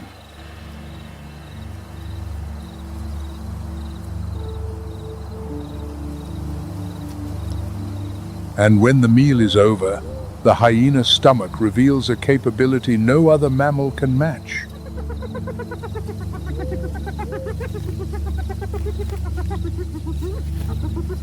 Hydrochloric acid so concentrated it can completely dissolve hard bone within 24 hours.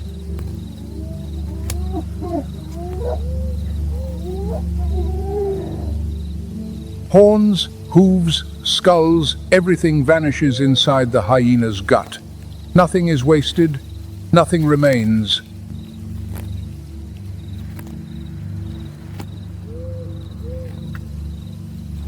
But on the Serengeti, the surprises are far from over.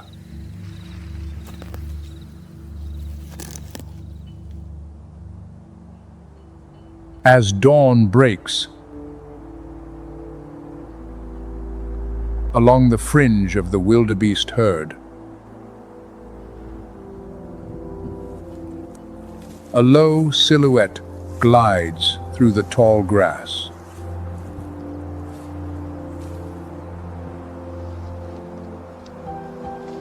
The cheetah's body is an engineering masterpiece, sculpted by 40 million years of evolution for a single purpose: speed.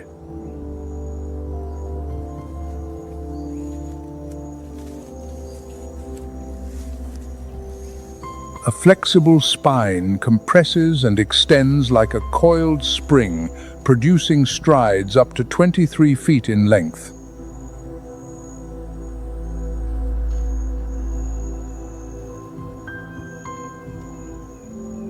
Semi-retractable claws function like steel spikes on a sprinter's shoe, gripping the earth through every turn.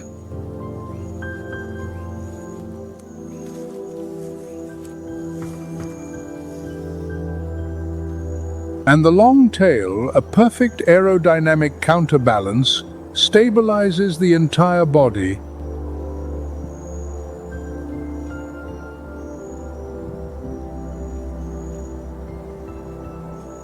A mother cheetah watches a cluster of young gazelles separate from the group. Her 3 cubs wait in the brush, stomachs empty.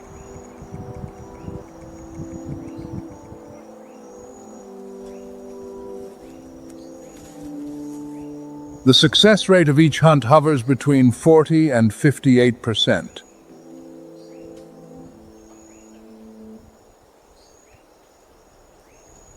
She must succeed, or her family will go hungry for another day.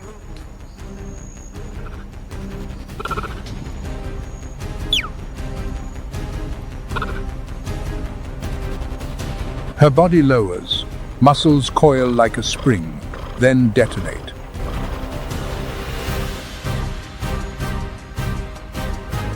Three seconds. The chase begins and ends before the dust has time to settle.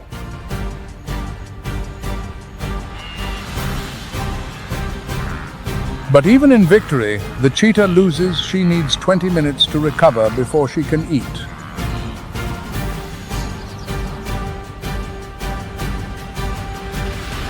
Core body temperature spikes to a dangerous threshold, and during those minutes of gasping breath, any larger predator lion, hyena, can steal the prize.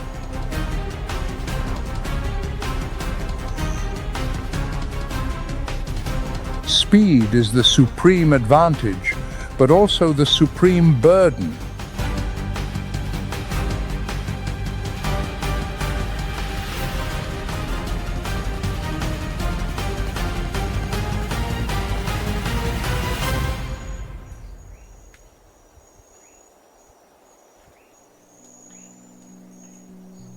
And so, along the Mara River, a single wildebeest must face 4 apex predators in the span of a single day.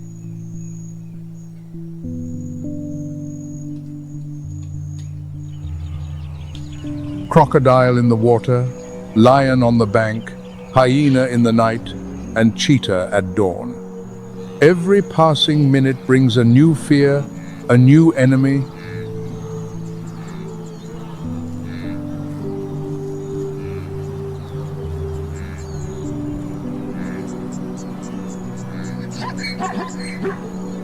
That is the nature of migration. The hooves must never stop, for to stop is to die.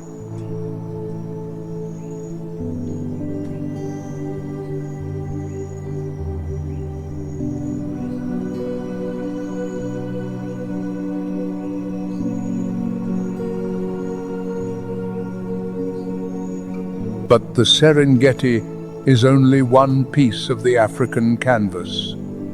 In the south of the continent, a herd of zebras is proving that primal instinct is stronger than any barrier humans can erect.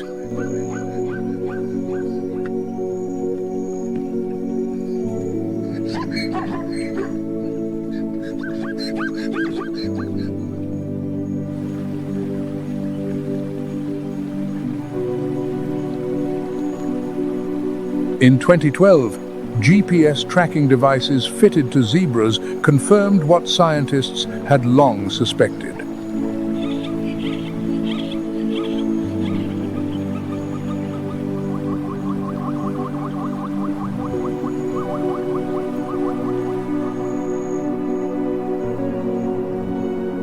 No maps, no language, no instruction from humans, only pure instinct, etched deep within the DNA.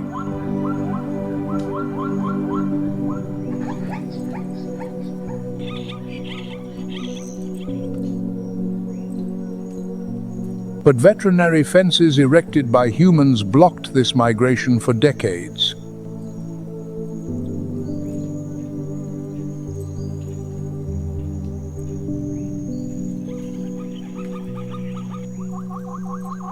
Zebras were confined to smaller territories, cut off from essential mineral sources.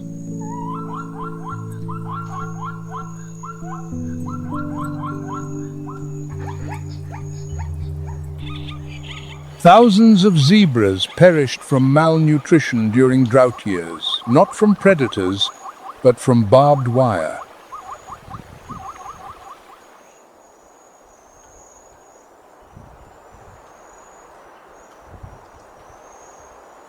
Then, between 2004 and 2012, the fences were removed.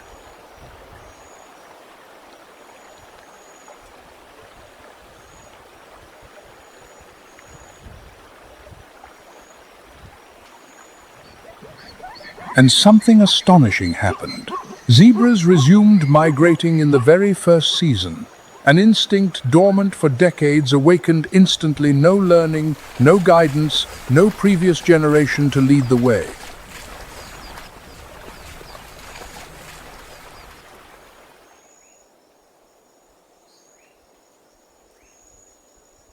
As though they had never forgotten, as though the fences had never existed.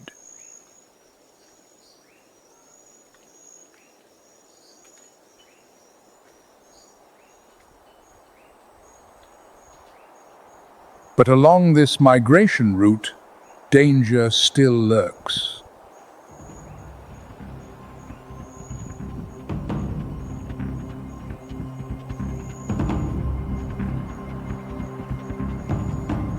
Lionesses, unlike the males at the Mara, these are the true hunters, coordinate ambush positions along the path of the herd.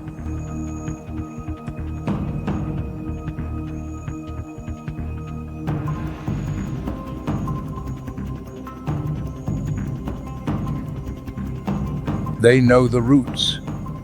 They know the water sources. They ambush at the very places where zebras are forced to stop.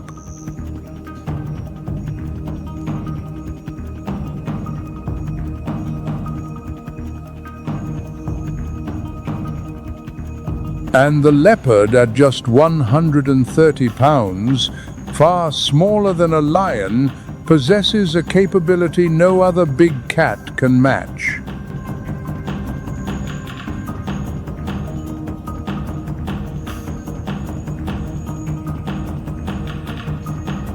It can haul prey weighing 2 to 3 times its own body weight up into a tree.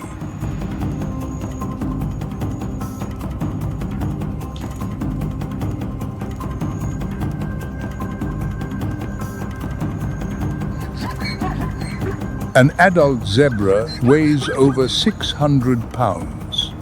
The leopard cannot take one down directly.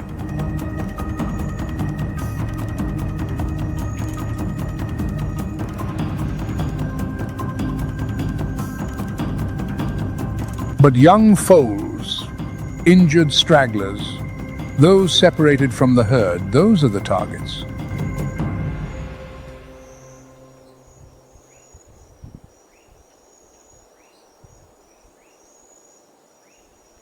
Nature was constrained by human fences for decades. But the deepest biological code, the migratory instinct inscribed into every cell, remained intact.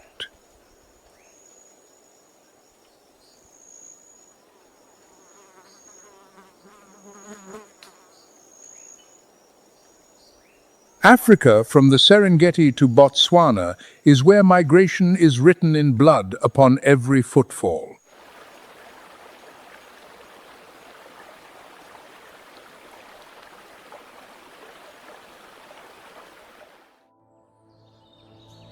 From the tropical forests of Central America to the wetlands of the Pantanal, one predator dominates every ecological tier on land, in water, and even on the beach.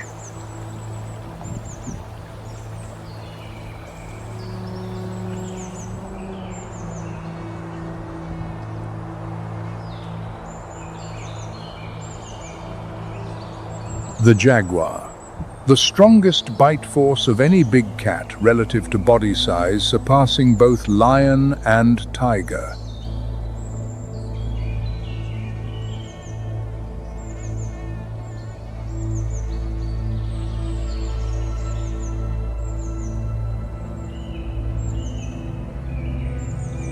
Its lower jaw does not tear flesh in the conventional way. It crushes, driving straight through the skull of its prey.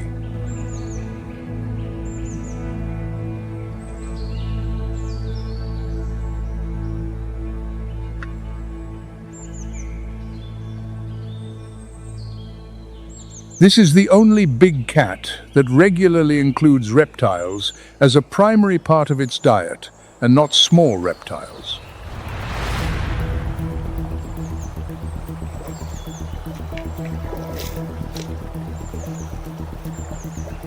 The wetland assassin.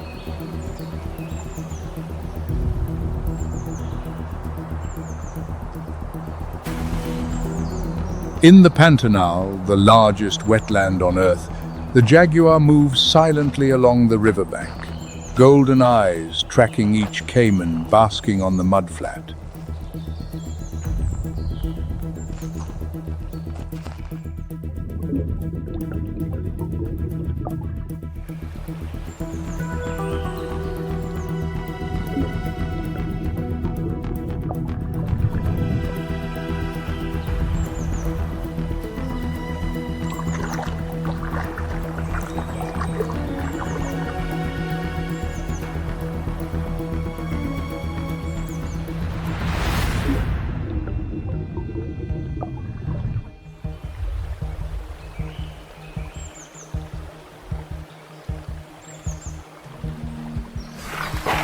Then, in a single instant, one precise leap, jaws crushing through the caiman's skull before the prey can react.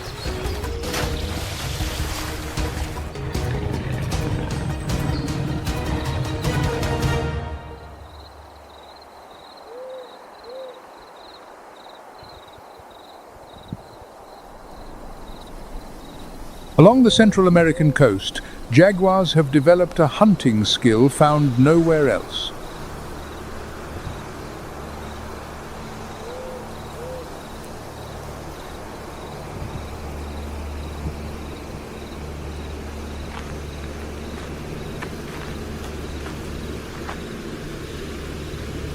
Harnessing the most powerful bite in the cat family, they can puncture through sea turtle shells right at the nesting beach.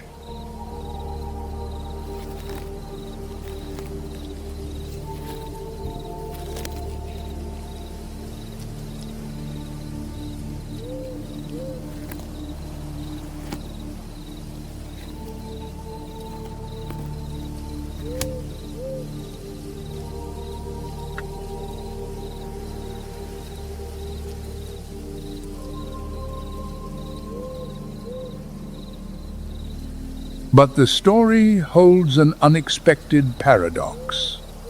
The presence of this killer, paradoxically, saves the turtles.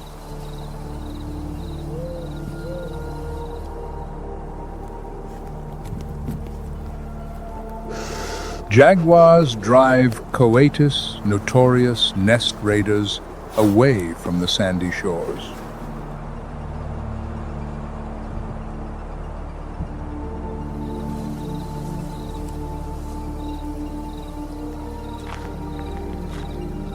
Fewer coatis means more nests survive.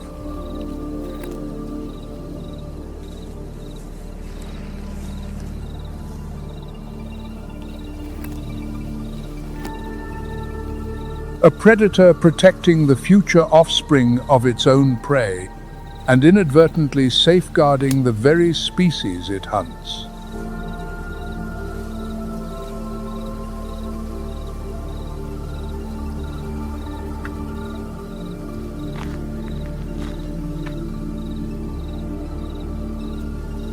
This indirect equilibrium is something nature achieves far better than any conservation plan designed by humans.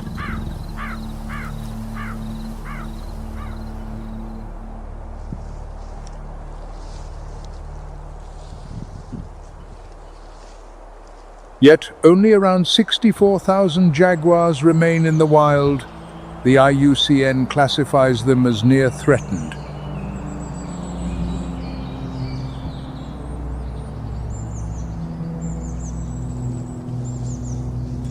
Habitat loss, vanishing wildlife corridors, dwindling prey. Every jaguar that disappears is an ecological link severed.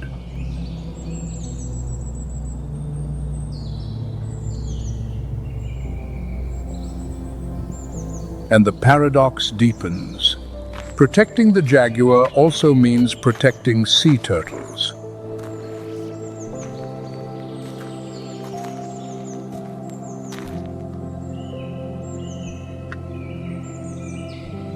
Two species that seem like opposites are in fact bound together in an ecological dance that humans have only just begun to understand.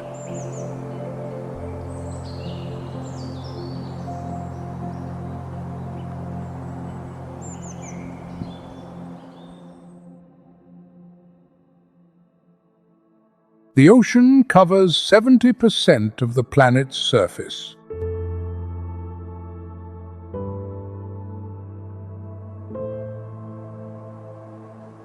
And within those deep blue waters, migration follows an entirely different set of rules. Not individual strength, but collective intelligence and pure probability.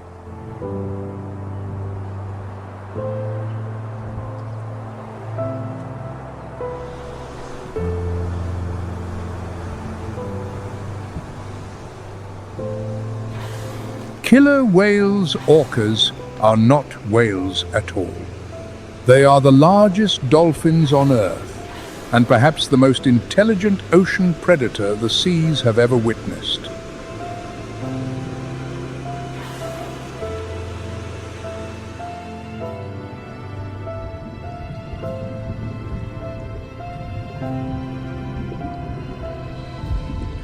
Each orca pod possesses its own dialect, a sound system that no other pod can decipher.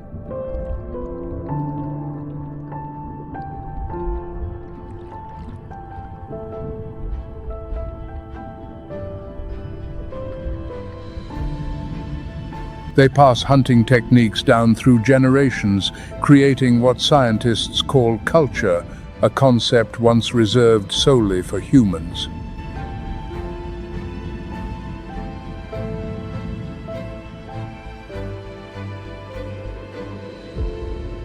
Off the Antarctic Peninsula, the Juan hunting technique has left the research world astonished. Wave washing.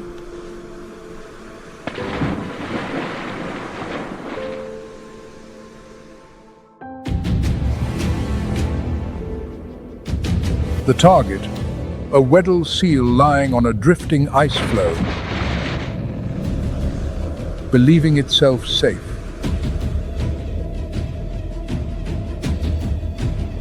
The orca pod, typically 4 to 6 individuals, lines up abreast beneath the surface, dozens of feet from the floe.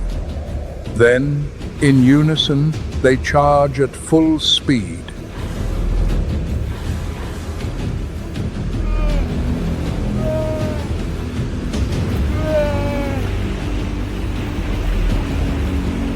Not to strike directly, but to create a wave.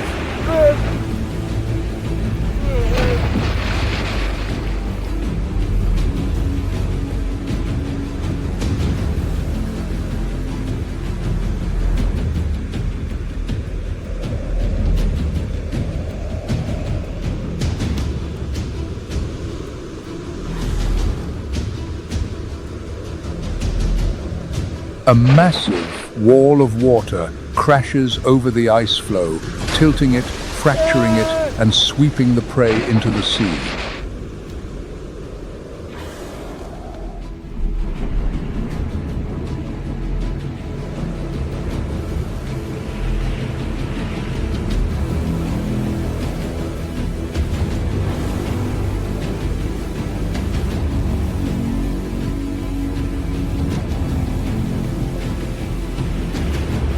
If the first attempt fails, they repeat 3 times, 5 times, as many as it takes until the seal slips off.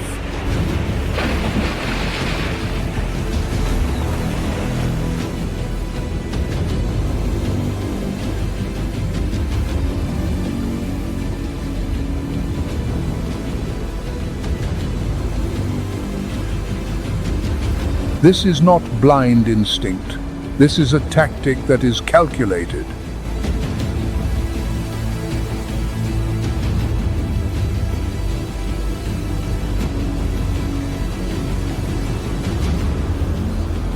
Young orcas follow their mothers and aunts within the pod, observing hundreds of attempts before executing one themselves, a learning process that spans years.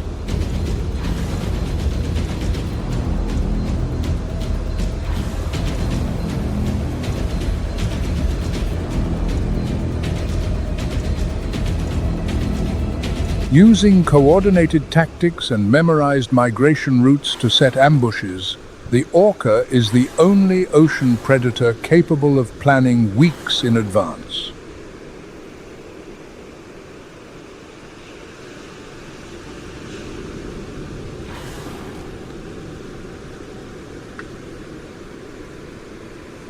But wave washing is just one weapon in the orca's tactical arsenal.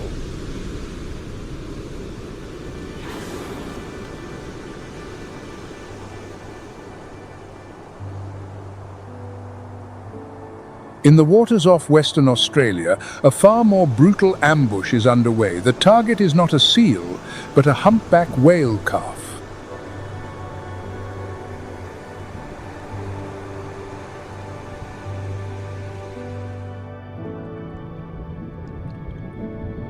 During migration season, humpback mothers guide their newborns from warm tropical waters back toward the southern feeding grounds.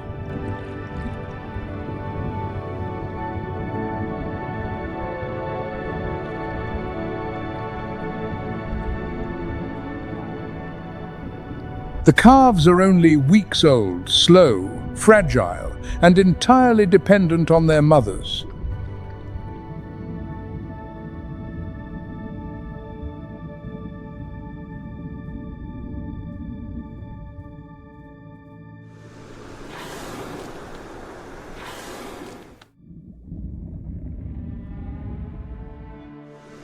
The orca pod knows this.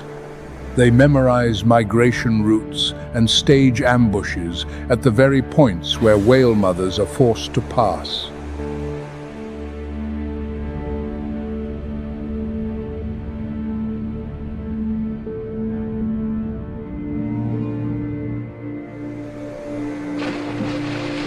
The tactic begins with separation.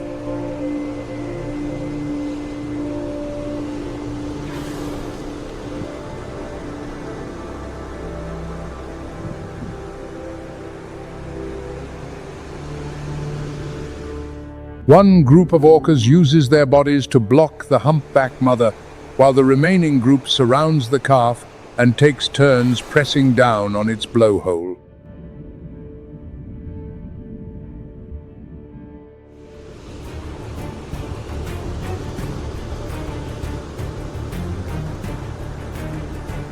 They do not need to bite or tear.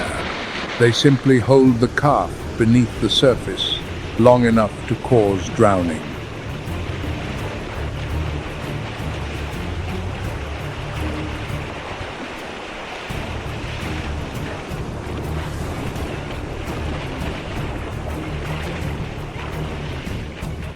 Though the humpback mother fights with desperate fury, and sometimes even unrelated humpback adults intervene, these battles lasting hours typically tilt in favor of the orca pod.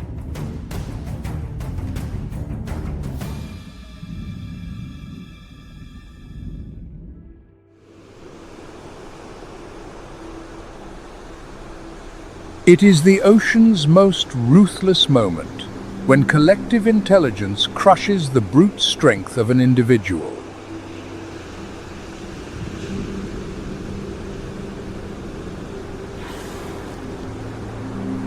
If you find these stories of migration and survival as gripping as we do, share your thoughts in the comments below.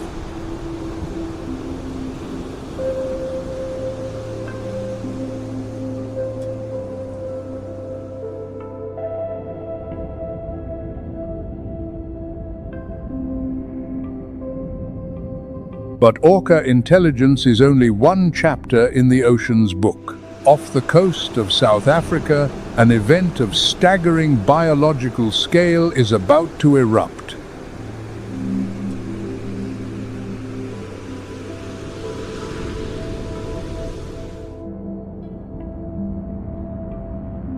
The sardine dance, the sardine run.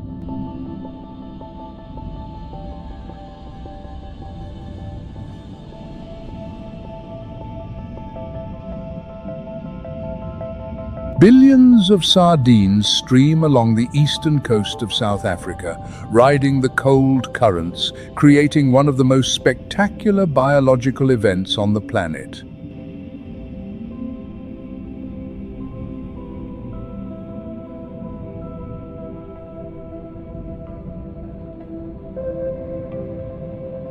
Cold water sweeping up from Cape Agulhas pushes the sardines northward, and as they move, an army of enemies assembles behind, above, and below.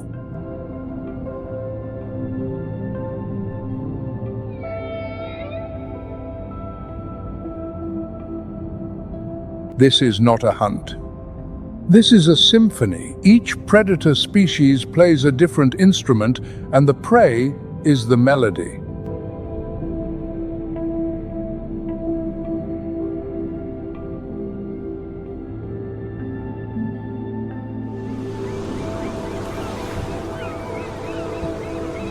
First come the common dolphins' pods, numbering over 10,000 individuals, moving like a disciplined army beneath the surface.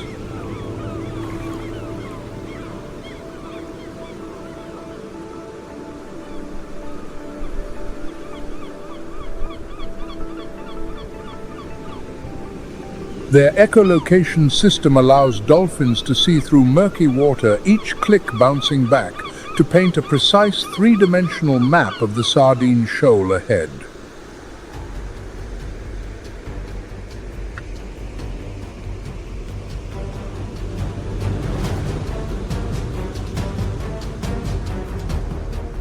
The tactic begins. Dolphins release curtains of air bubbles while spiraling at high speed, compressing the sardine shoal from every direction.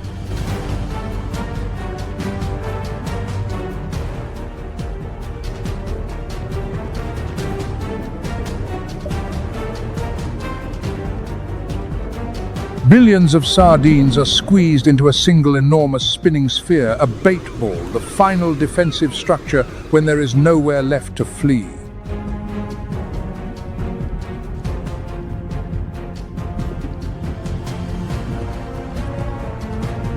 But the bait ball is not a defense. It is a death sentence, written by instinct.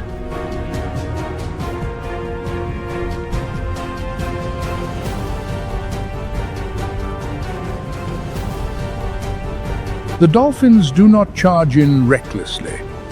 Each one approaches the bait ball, plucks exactly one sardine, withdraws, then returns to position.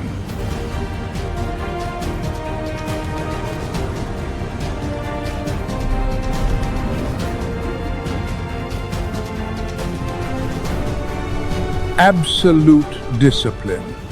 Because if any predator gets too greedy, the structure collapses and the sardines scatter, leaving no one fed.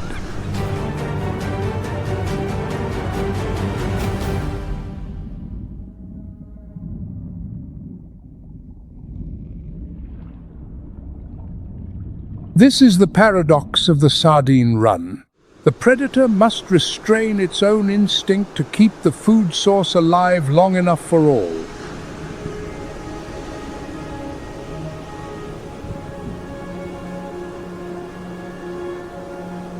But the dolphin's measured precision is about to be shattered.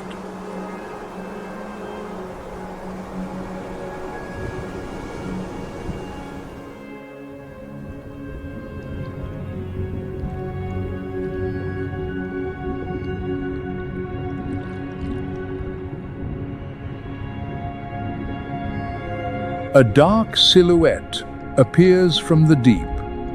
The thresher shark, whose tail accounts for nearly half its total body length.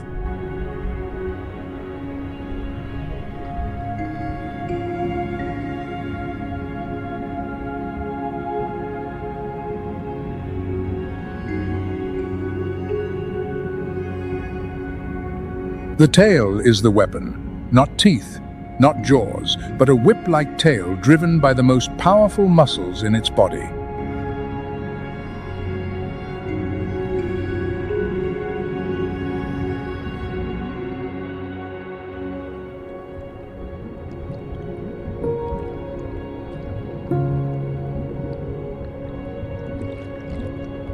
The ocean erupts into white chaos. Bubbles, scales, blood, and foam churn together in a frenzy that no camera lens can fully capture.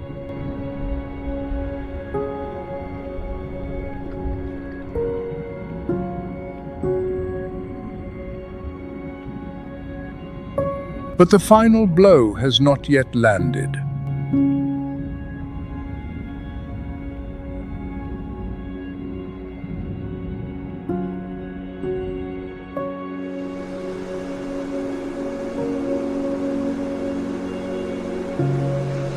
From the darkness below, an enormous mass is slowly rising.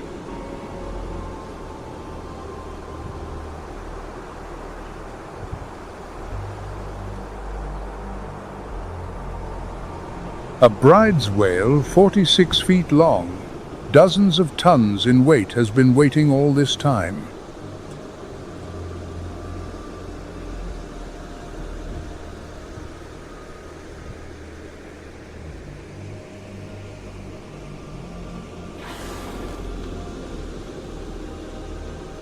It let the dolphins and sharks do the work of compressing the bait ball, and now, with density at its peak, it makes its move.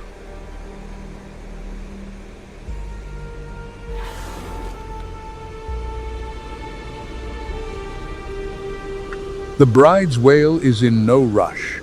It waits until the bait ball reaches maximum compression, when sardines are packed so tightly they cannot possibly compress further.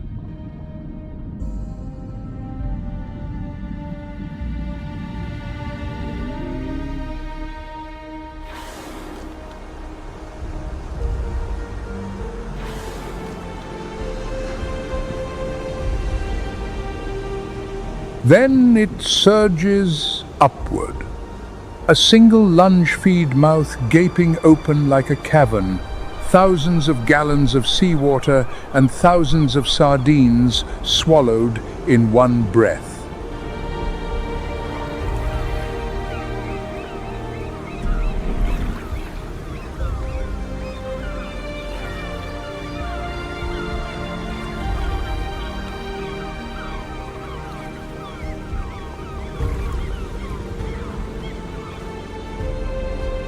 One strike, thousands of lives vanish.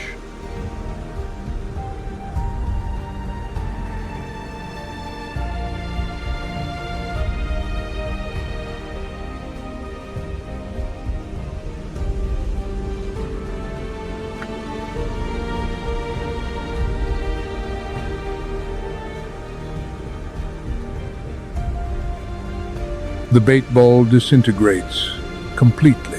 All that remains are sardine scales glinting as they drift slowly downward through the water like silver rain.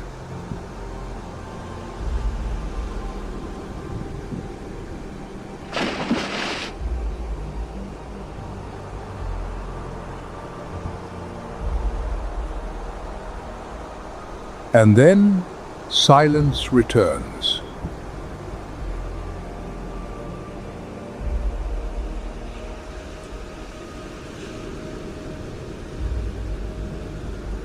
The surface smooths over as if nothing ever happened, only a few silver scales spinning lazily before sinking into the deep.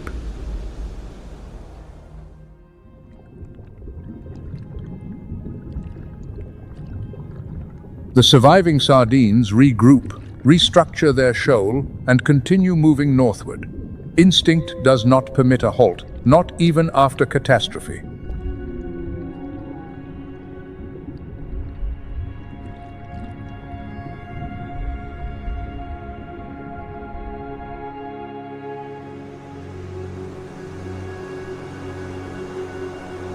But the sardine run is only one face of the ocean. In tropical waters, a lonelier, quieter, yet no less epic migration is unfolding.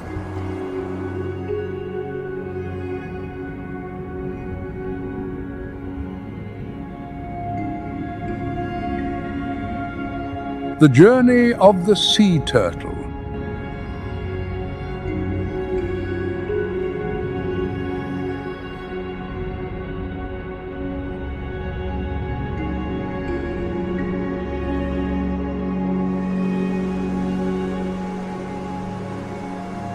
On a Central American beach, beneath a full moon, a massive dark shape crawls slowly up from the surf.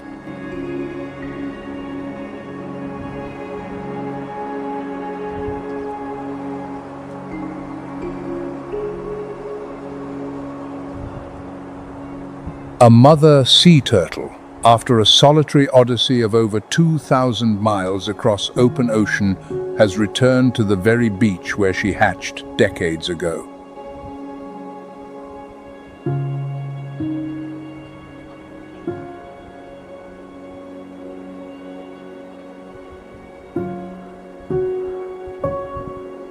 She navigates by Earth's magnetic field, an invisible compass etched into her brain from the moment she emerged from the egg.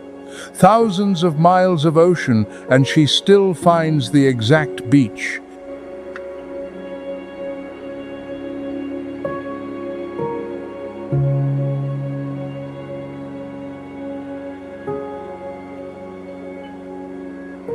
She digs her nest with her rear flippers, lays nearly 100 eggs, covers them with sand, and returns to the sea before dawn. That is all she can do.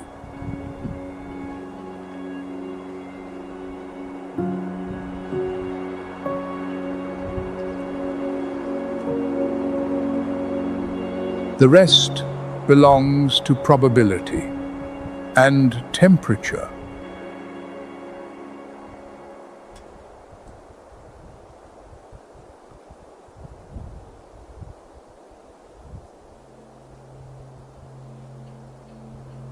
Sand temperature determines embryo sex. 82 to 90 degrees Fahrenheit, the razor-thin boundary between male and female, between balance and extinction.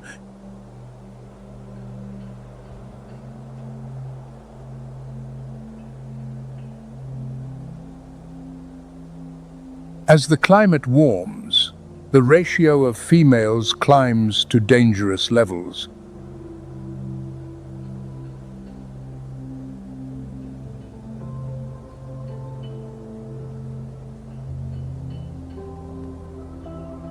"60 days later, the sand cracks open. Hundreds of hatchlings, each no larger than a fist, begin clawing their way to the surface, and instinct immediately pulls them toward the moonlight reflected on the sea.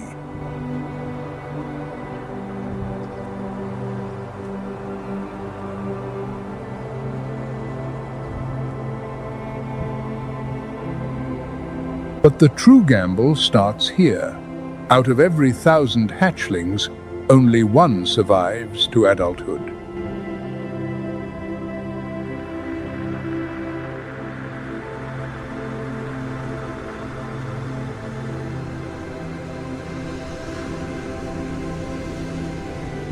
One in 1,000.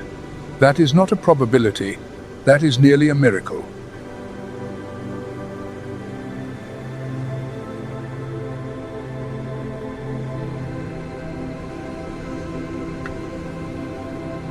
On the way to the ocean, threats come from every direction: seabirds, crabs, foxes.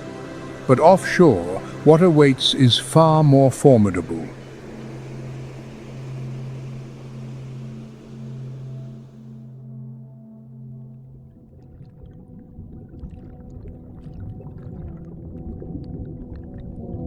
The tiger shark, up to 16 feet long, with serrated teeth engineered to shred anything from turtle shell to clam.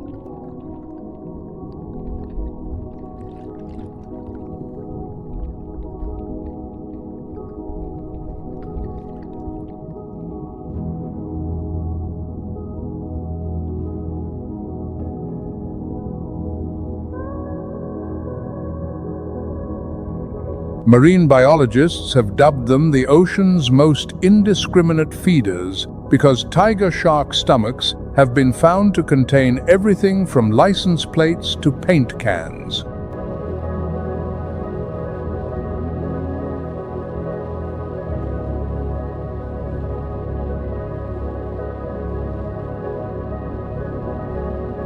Tiger shark density along sea turtle migration routes continues to rise as warming currents shift, with the climate pushing predator ever closer to prey.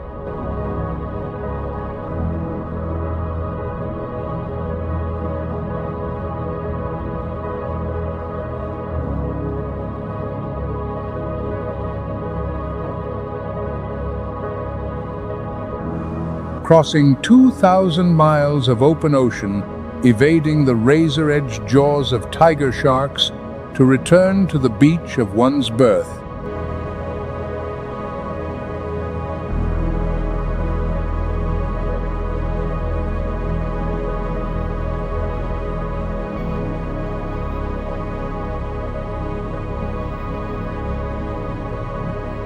That is the journey every sea turtle must complete, not once, but dozens of times in a lifetime.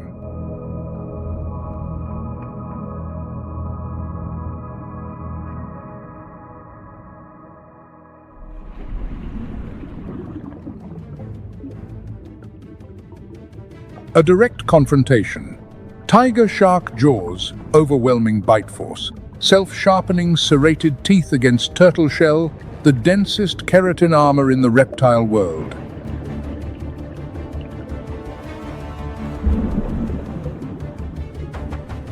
The shell does not always lose, but it does not always win either.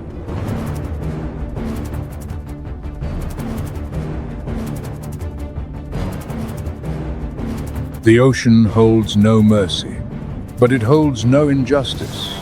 Either every creature plays by the same rules, and those rules were written hundreds of millions of years ago.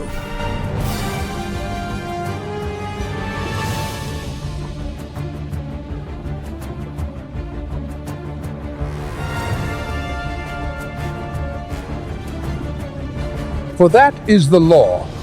Migration never stops. Prey keeps moving, predators keep pursuing, and the ocean keeps turning.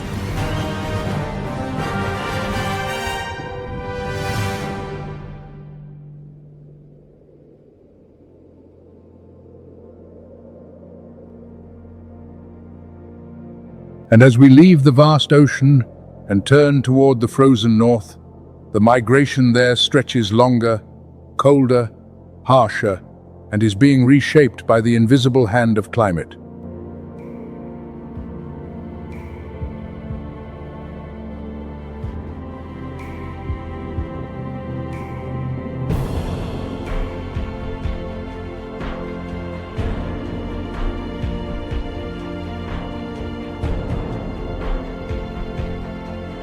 The Arctic ice is melting, earlier, faster, and more extensively than any forecast predicted 2 decades ago.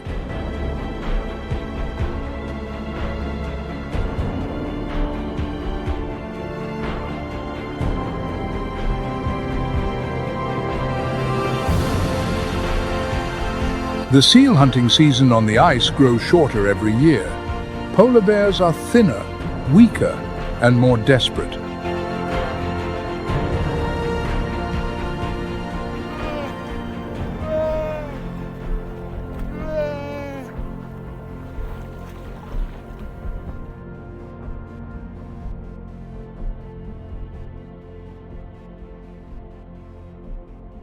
And as the ice vanishes, polar bears lose their primary food source.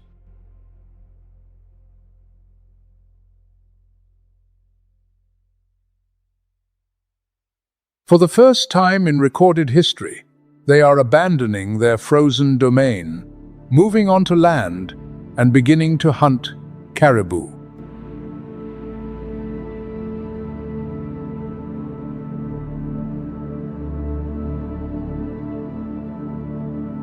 Broad paws, originally designed to distribute weight across thin ice, now tread on grassland.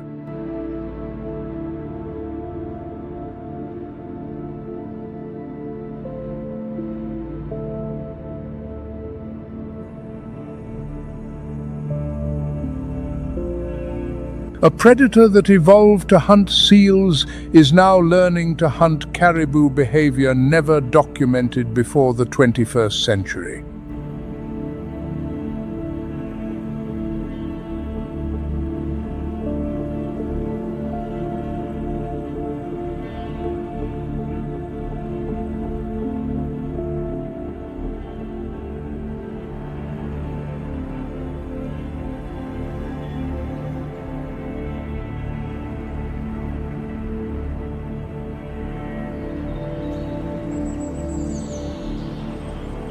The life cycle of the Alaskan salmon.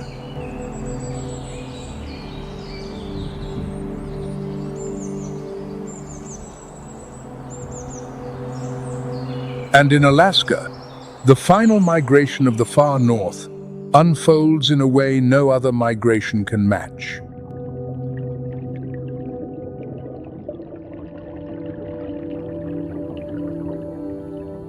A migration with no return.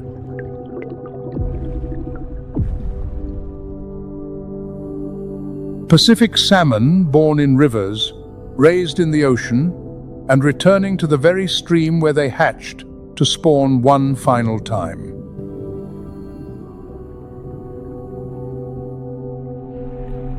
There is no return trip.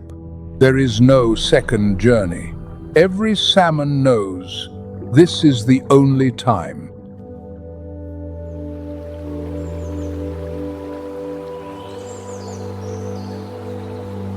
In Alaska, native legend, salmon are a gift the ocean sends to the land, spirits of the sea returning to nourish the forest.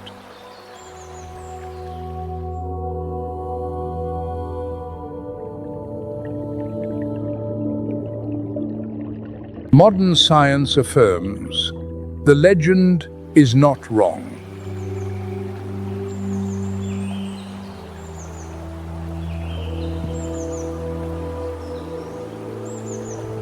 When salmon leave the ocean and swim upstream, their digestive systems begin to shrink. They stop eating entirely.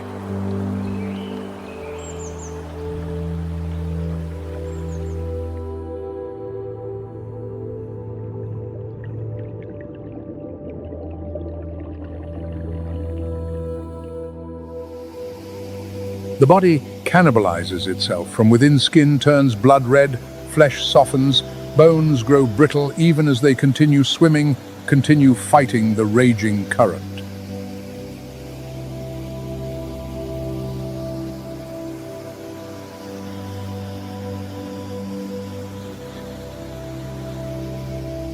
Swimming upstream to the place of birth to die every yard against the current is one step closer to death.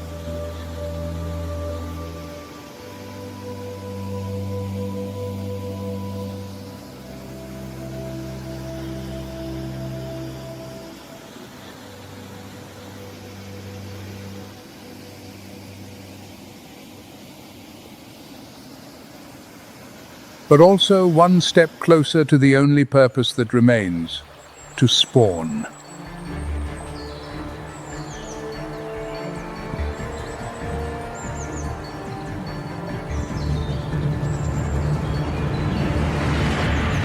Stand ready. The dominant males, weighing up to 900 pounds by season's end, claim the positions at the top of the falls, where salmon must leap across.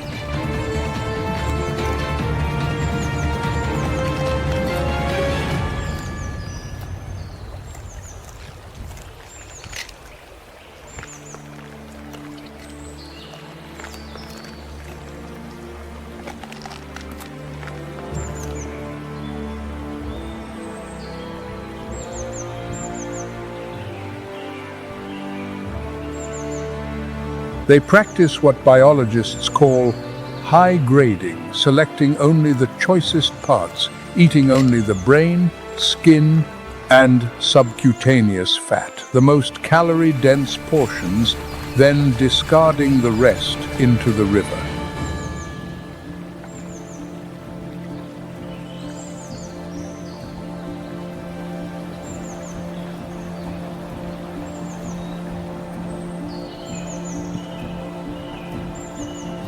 Along the waterfalls of the migration route, a strict hierarchy governs everything. Dominant males hold the top positions where the current delivers prey within arm's reach.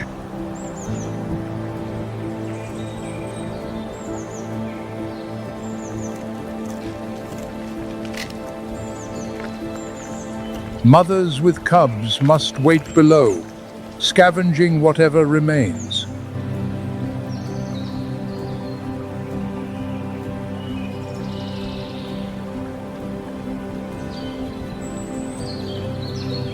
Each day, a large bear can consume up to 40 salmon. The leftovers drift downstream, where mothers and cubs are waiting.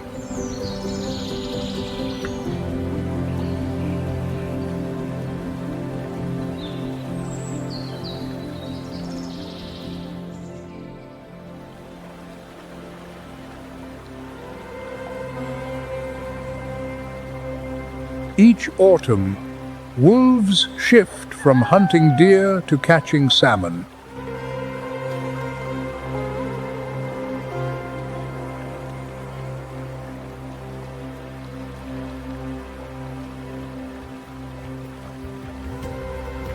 They preferentially eat the head, where lipid content is highest and parasite load is lowest.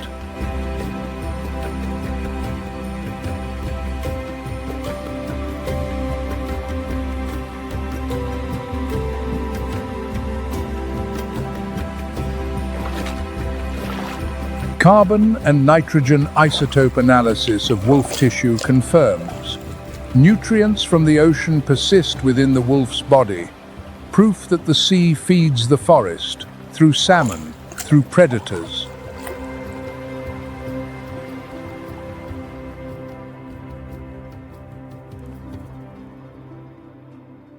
"25% of the nitrogen in the largest old-growth trees in Alaska's forests comes from salmon, a trace of the sea found in the wood, up to 1,600 feet from the riverbank.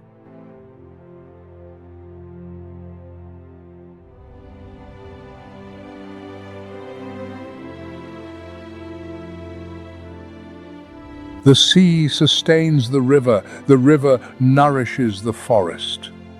The forest holds the water that flows back to the sea.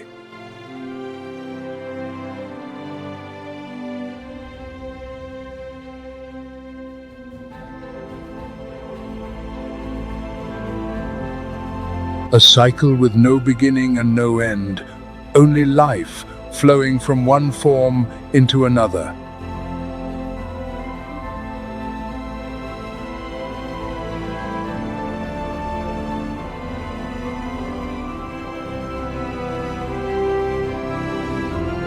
When the last salmon stops swimming, its life is over.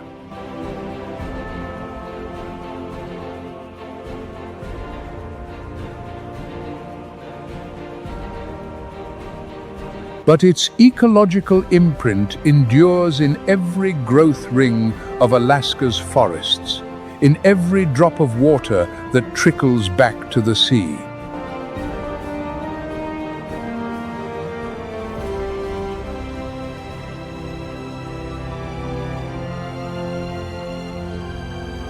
Death is not the finale. Death is the beginning of a new cycle.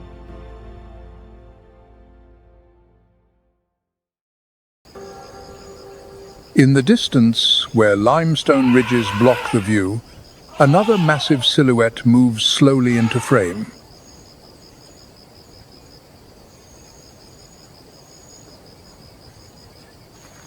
Lions rule through fear, but other giants rule through memory and ancient wisdom.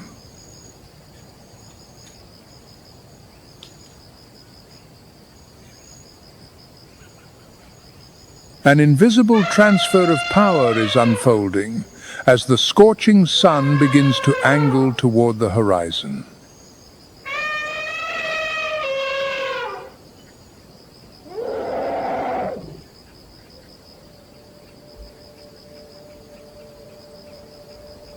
As the heat retreats, another force emerges from the haze of memory.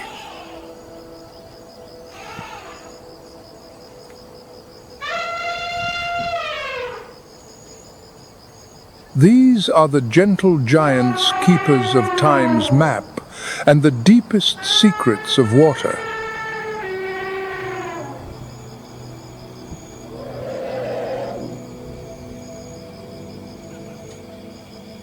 Leading this clan is a wise matriarch, a living library of survival at the heart of the Dark Continent.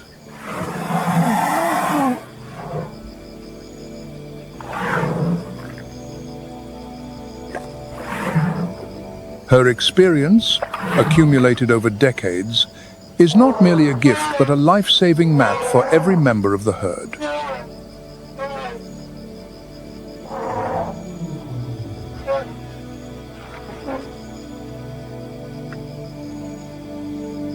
Their footsteps, though weighing several tons, fall with an almost supernatural lightness, as if treading gently upon fragile earth.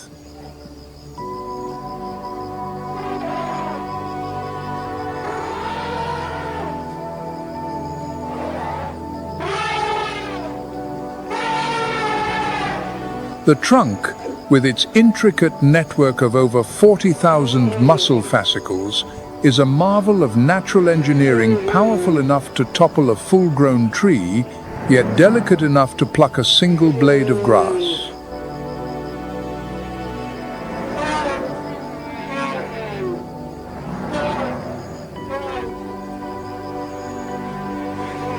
Imagine an arm without bones or joints that can lift 700 pounds and pick up a single peanut that is the elephant's trunk.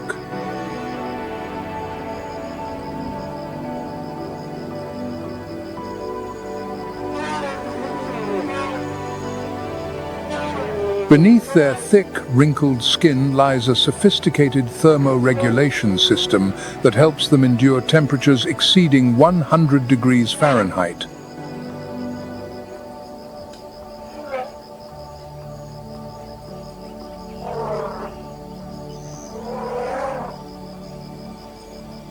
Those wrinkles are not signs of age.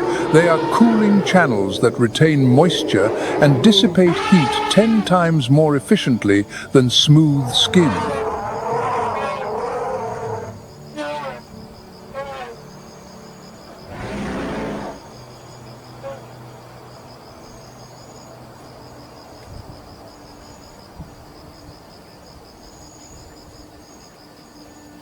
Elephants communicate not only through gentle touches of the trunk, but through infrasonic rumbles below the threshold of human hearing, like whispers carried by the earth itself.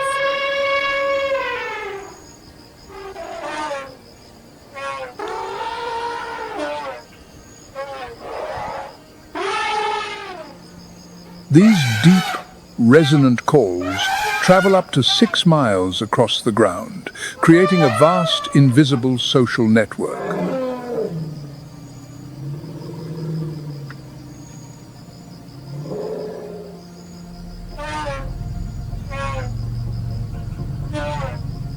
Other herds listen to these vibrations through the sensitive pads of their feet, just as humans read messages with their eyes.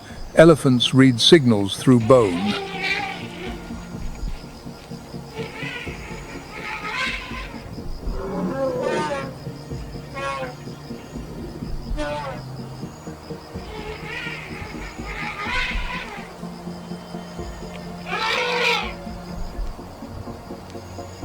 Ahead of them lies the Great Chobe River, a perilous challenge on the journey to find sustenance.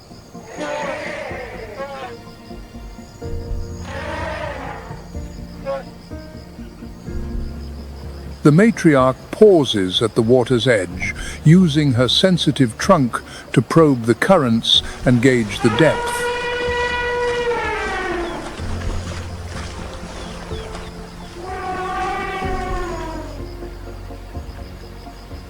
She has crossed this river dozens of times, each crossing etched in her memory, knowing precisely where it is safe and where crocodiles lurk.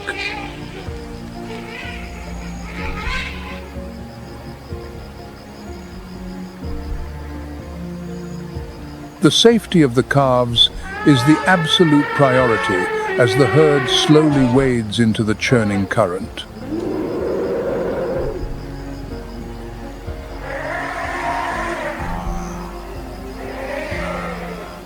When the water rises above the heads of the young, their trunks reach skyward like snorkels, an innate instinct passed down through thousands of generations.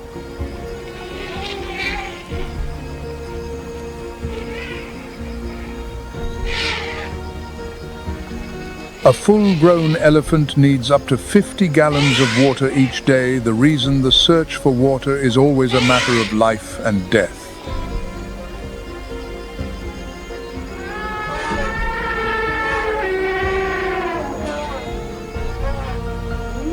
The adults form a solid ring, shielding the next generation from the dangers lurking beneath the surface.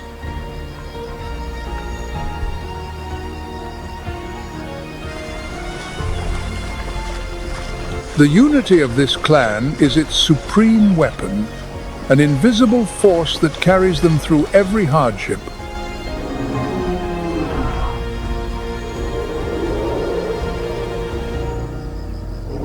Having crossed the turbulent Chobe, the family intertwines their trunks in a gesture of trust and triumph.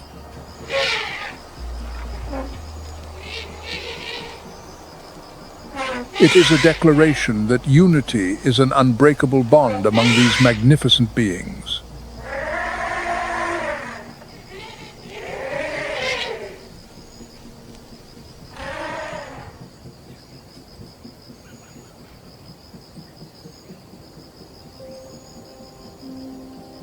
Leaving the elephant's serene world behind, another society operates chaotic, treacherous, and no less flawed.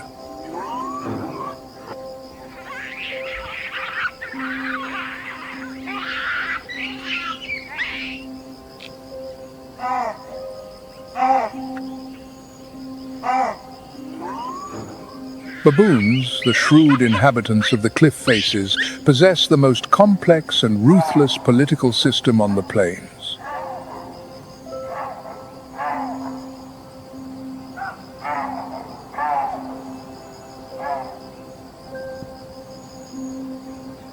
If elephants are the aristocracy, then baboons are the parliament where every seat of power comes at a price.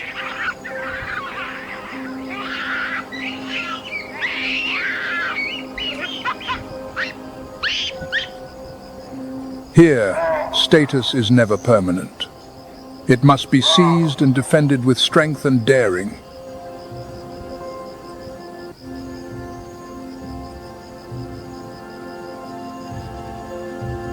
The dominant male strides with authority, bearing canines as long as daggers to deter any thought of rebellion.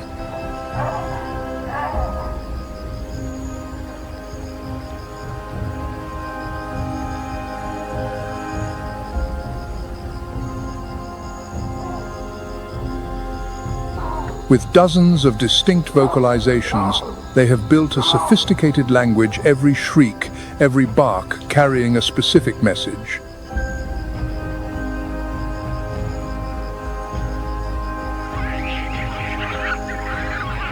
But safety in their world is only temporary, as darkness begins to shroud the towering cliffs.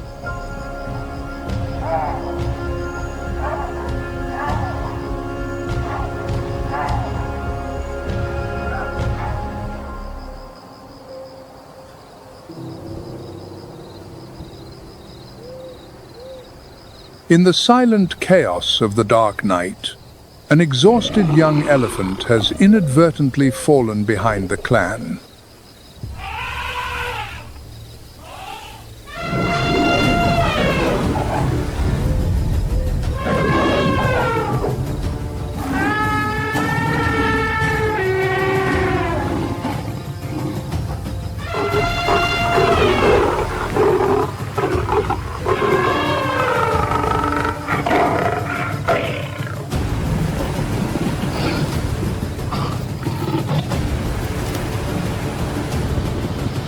A brief encounter with a lurking predator ends in silence, leaving a painful void for the following day.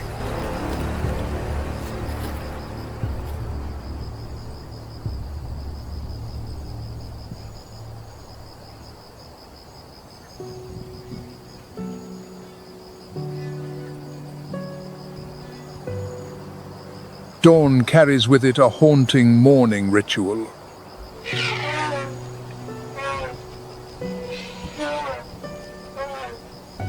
The entire herd gathers around the remaining traces. No one hurries, no one leaves.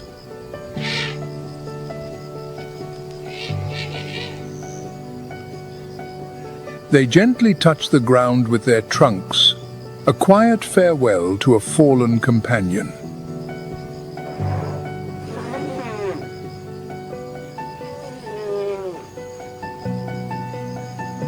The matriarch stands beside the remains, longer than any other her aged eyes, gazing down at a place where only traces remain.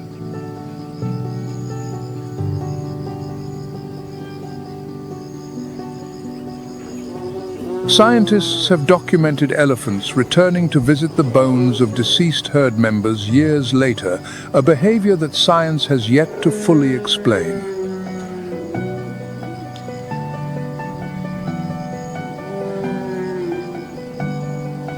This loss will eventually be eased by the arrival of new life, a joy shared by the entire clan.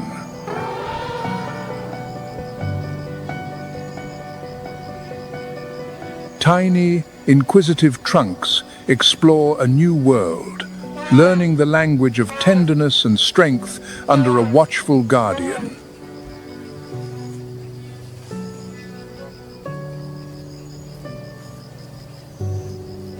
Every touch is a lesson.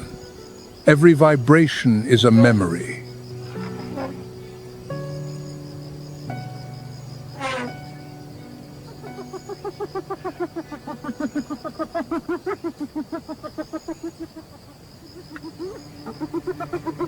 When a pack of hyenas appears with hungry eyes, the mother elephant unleashes a thunderous warning that tears through the air.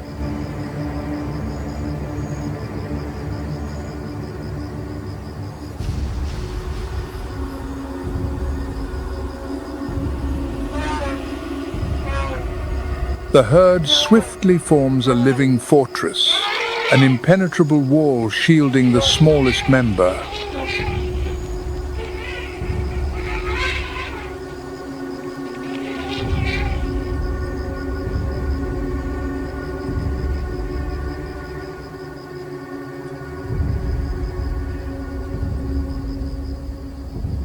As dusk descends, their very presence reshapes the landscape across a vast expanse.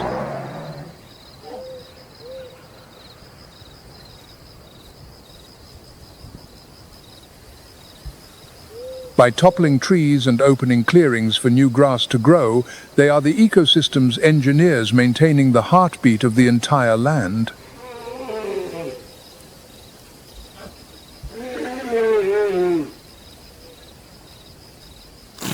But even giants are never entirely safe from the darkness.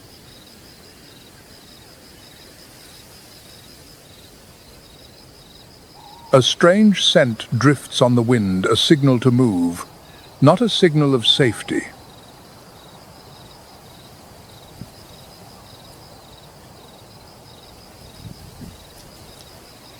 And the darkness belongs to one creature no one wants to meet.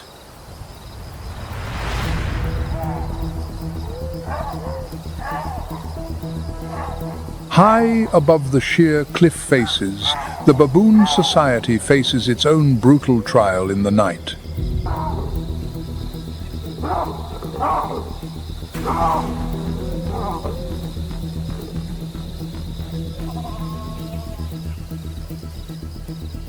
The young cling tightly to their mothers' backs, anxious eyes sweeping through the shadows.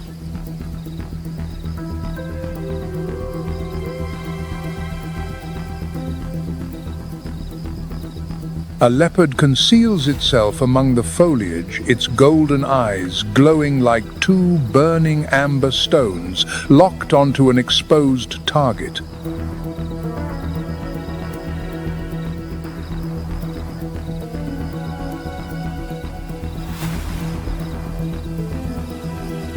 This spotted assassin possesses astonishing strength, capable of dragging prey twice its body weight up into the treetops, the way a hunter hangs a trophy on a stake.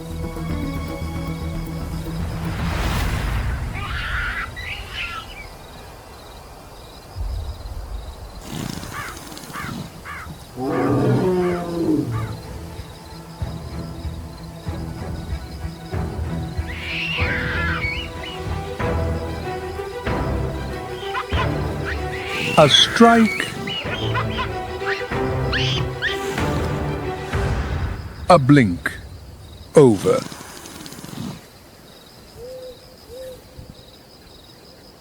Pandemonium erupts through the troop, alarm calls tearing through the night forest.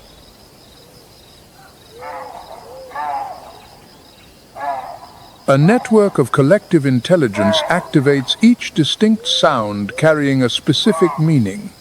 Where the enemy is, how far, how large.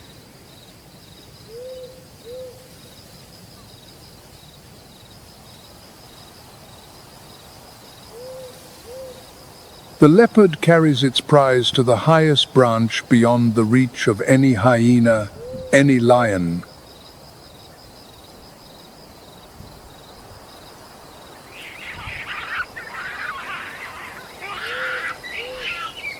One creature's death is another's survival. Collective intelligence is the only thing keeping baboons alive through every night.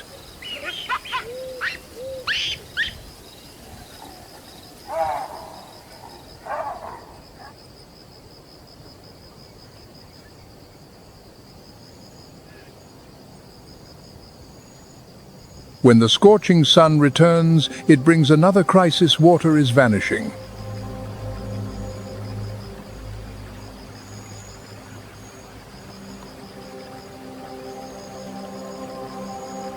The sun drains the last lifeblood of the land. The rivers are running dry.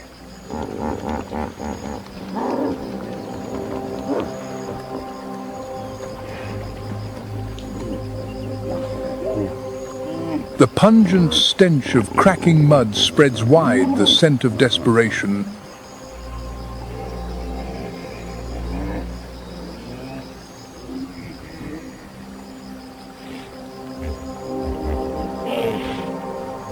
Amid pools of thickening sludge, the battle for survival rages with unbridled ferocity.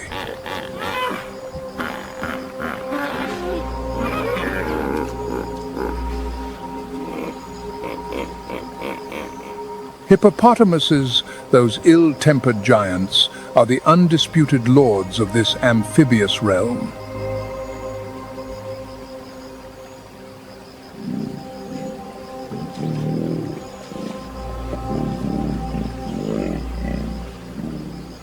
Their sluggish appearance on land stands in stark contrast to their terrifying agility beneath the murky water, like a freight truck suddenly transforming into a submarine.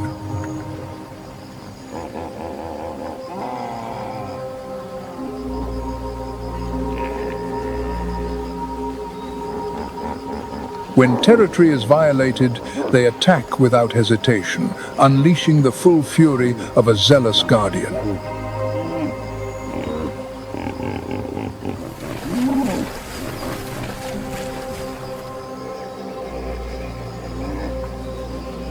A colossal mouth with a bite force reaching 1800 psi, stronger than a lion's, serves as a lethal warning to anything that dares approach.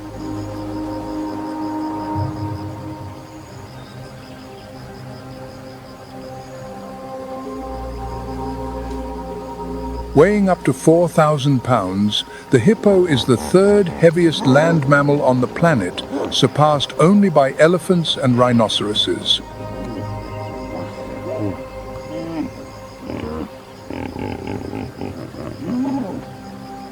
A prolonged yawn is no sign of relaxation.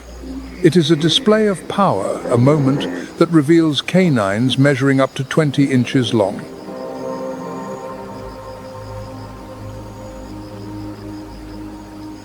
Yet the merciless thirst of the dry season grants other species no choice of safety.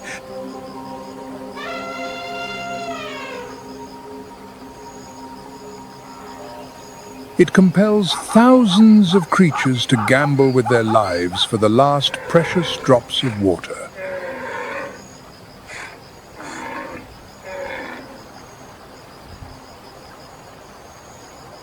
And when the water runs dry, whoever drinks first may die first.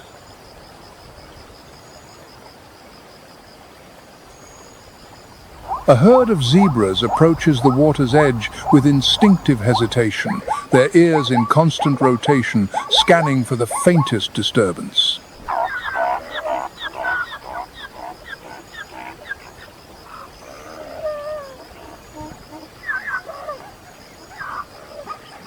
Nature has bestowed upon them a unique defense mechanism, a coat of contrasting black and white stripes, each pattern as unique as a human fingerprint.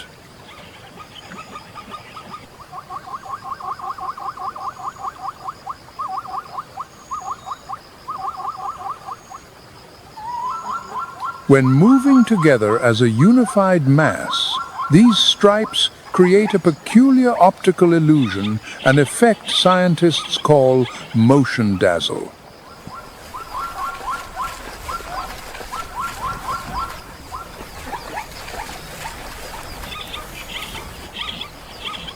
A living labyrinth that bewilders predators, making it extraordinarily difficult to single out one target.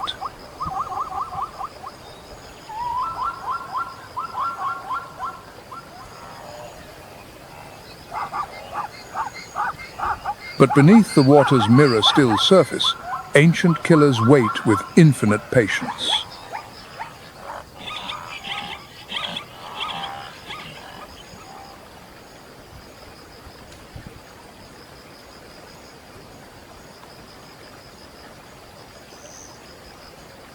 The Nile crocodile, master of ambush, can lie motionless for hours, blending seamlessly into the current.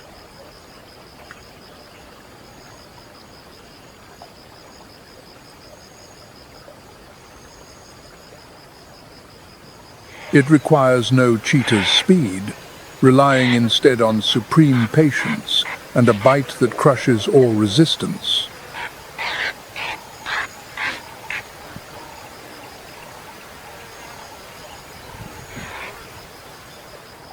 A bite force reaching 3,700 psi, the strongest in the animal kingdom, turns the crocodile's jaws into steel vises from which nothing escapes.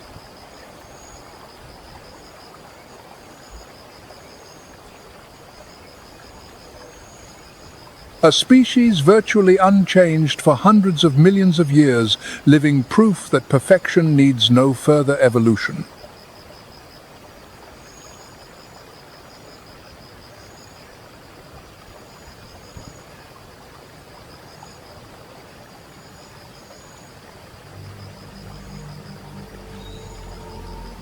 But water does not bring only savage confrontation.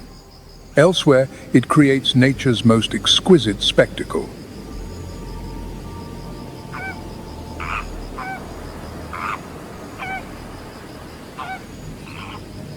At remote alkaline lakes where no fish can survive, a vast ribbon of pink gently descends upon a mirror-still surface.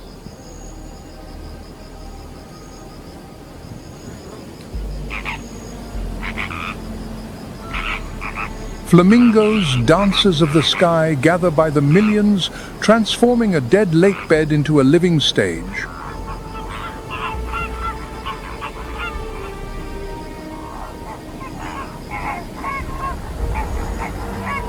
With their specially curved bills designed to work upside down, like a hand that only functions when flipped, they filter tiny organisms from the saline water.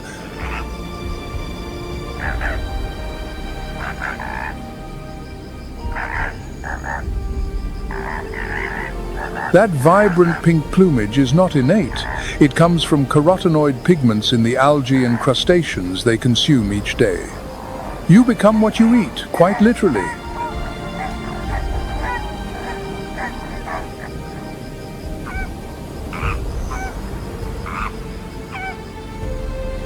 Their synchronized dance is not merely a visual feast. It is a complex language of courtship and flock solidarity.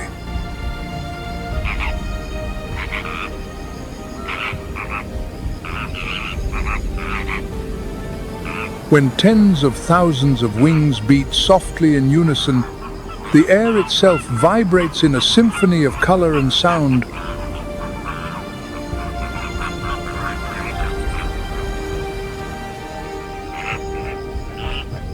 Then thirst draws them all back to harsh reality.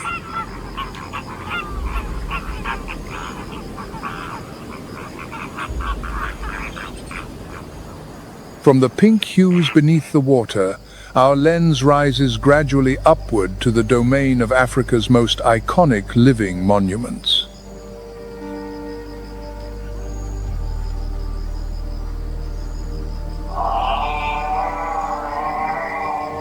Giraffes, with their proud, elongated necks and graceful strides, reach the verdant canopy that no other species can touch.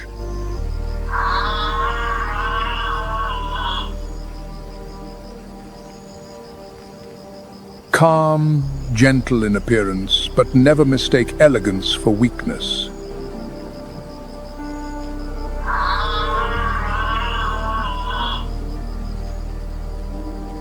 A thunderous rear kick from those pillar-like legs carries enough force to fell a full-grown lion in a single heartbeat.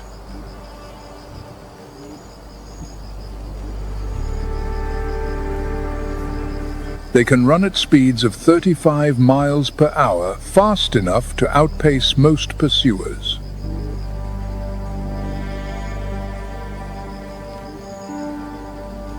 But when mating season arrives, elegance yields to violence.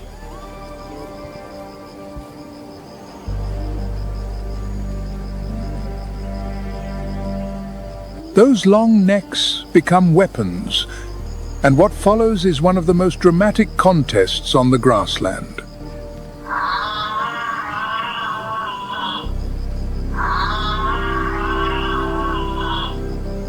Males wield their necks and heavy skulls like battering rams, swinging powerful blows at their opponents in a grueling test of endurance.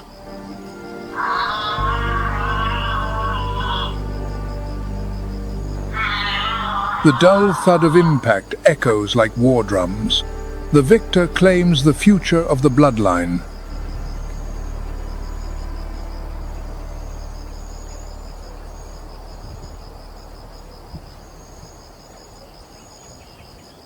Beneath these mobile watchtowers, another creature walks with a bearing that is unmistakable.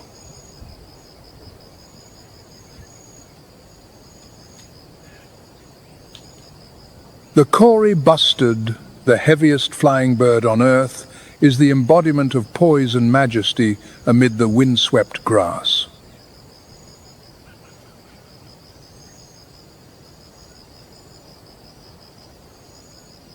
With males weighing up to 40 pounds, every step across the grassland radiates an air of nobility.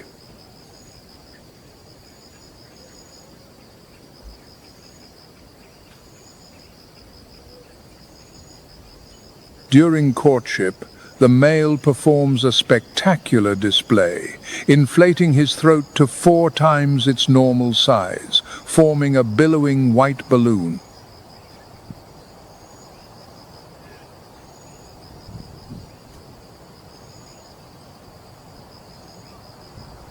Despite possessing powerful wings, he prefers to remain earthbound, a master of proud, grounded stillness.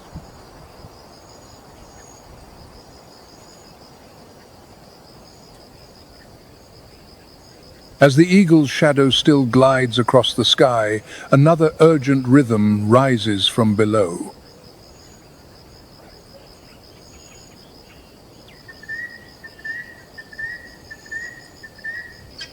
This is the hunt of the African wild dog, the creature that embodies the highest form of collective intelligence on this ancient land.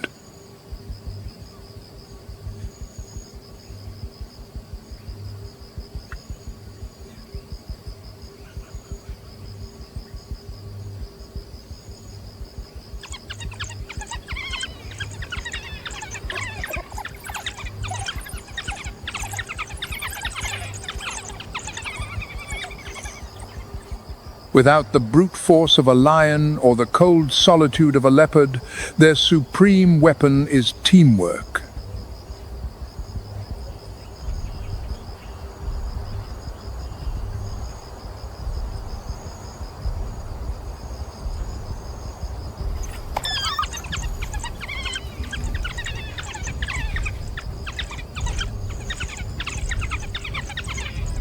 Each individual, wearing a coat of mottled fur as unique as a fingerprint, is a piece of a living, moving, abstract painting.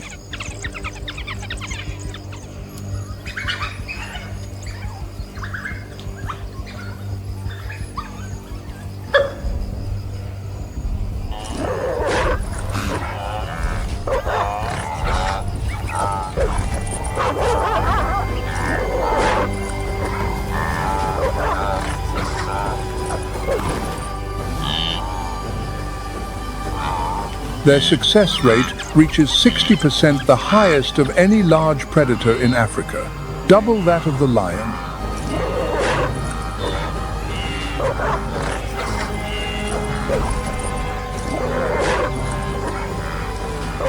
The coordination among pack members is a masterpiece of natural strategy, where no action is wasted.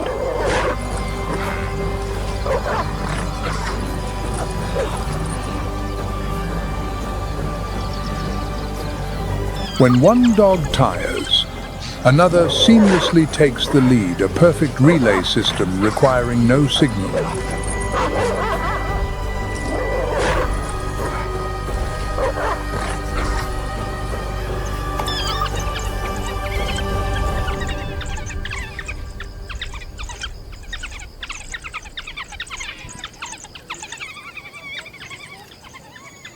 After the kill, they regurgitate food to feed the pups and the members who stayed behind to guard the den, a rare welfare system in the wild.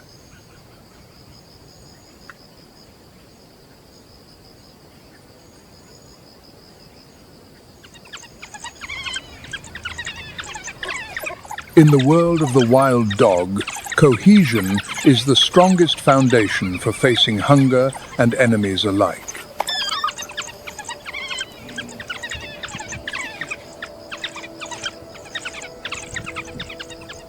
This is the final piece that defines the soul of this land, where individual strength must yield to collective wisdom.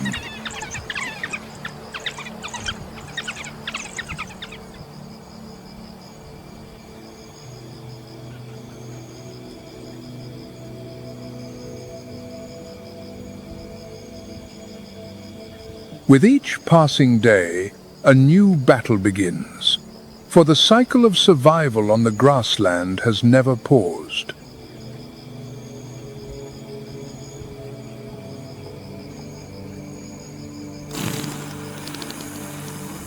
Life and death are woven tightly together, crafting a poignant saga of resilience beneath the blazing sun.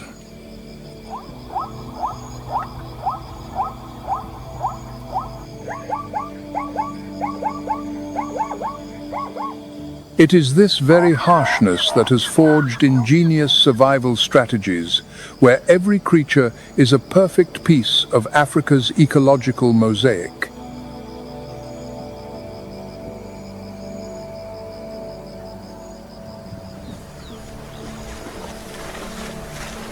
But this land is steadily shrinking.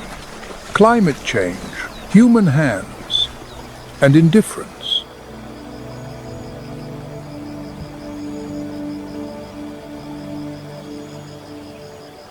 Protecting these noble souls is to protect the staggering diversity of the continent itself.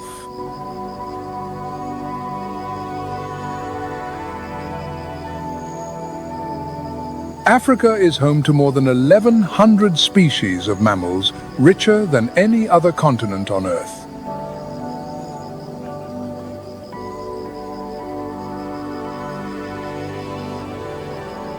As the evening light fades, the growls and the lapping of water echo once more a prelude to a long night of shadows and hopes of renewal.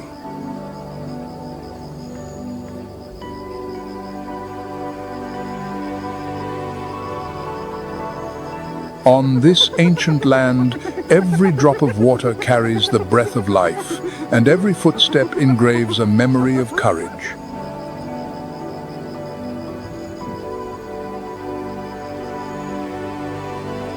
The grassland never has room for weakness.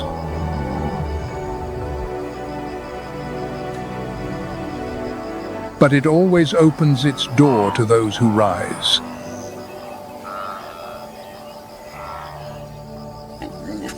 To the warthog piglet learning to back into its burrow, to the wild dogs finding strength in one another, to the matriarch crossing the river for the 1,000th time.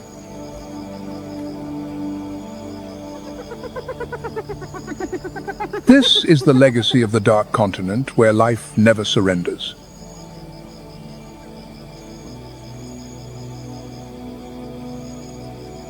The earth still breathes, because these souls still walk their timeless path.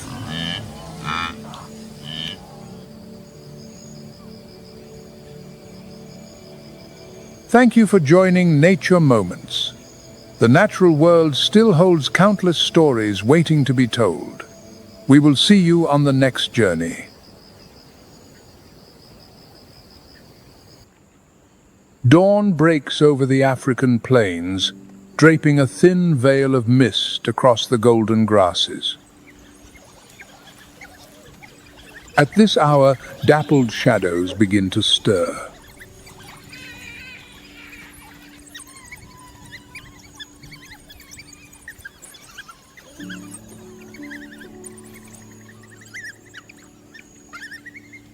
This is a family of African painted wolves, one of the most cohesive hunting communities on our planet.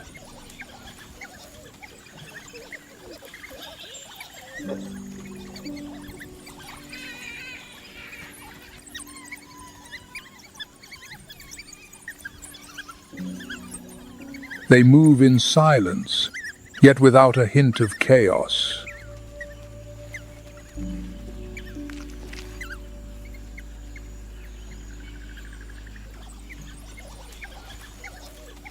At the heart of the pack, the alpha pair leads with a quiet, steady confidence.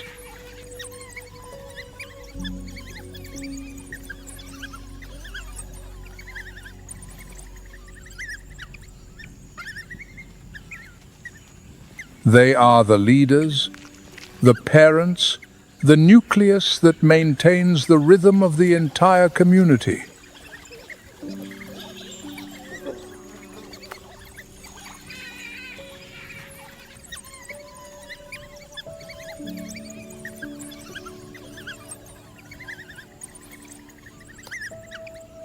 A mere glance or a soft chortle from their throats suffices to direct the group, as if sharing a single mind.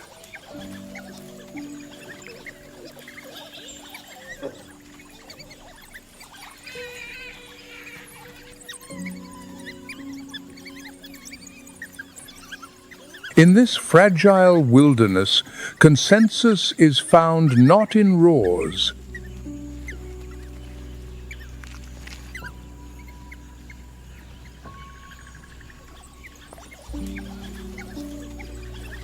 but in the sharp, rhythmic staccato of a sneeze.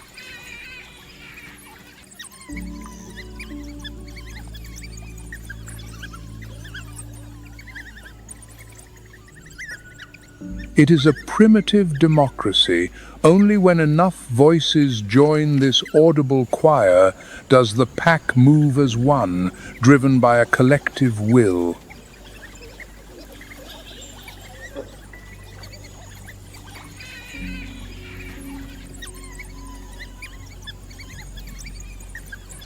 Their mottled coats of gold, charcoal, and white are entirely unique to each individual.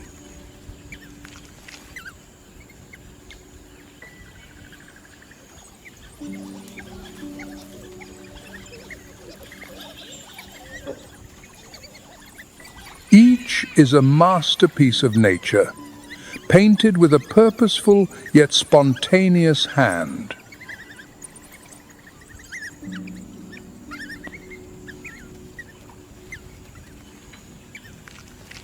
Their large, satellite dish ears amplify every sound while dissipating heat against the rising temperatures of the coming day.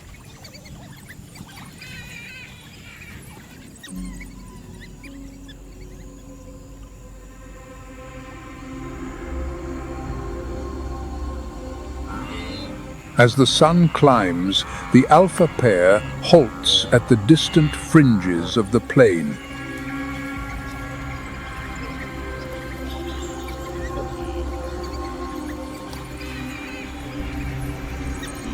A young wildebeest has strayed from its herd, caught off guard in a seemingly harmless moment.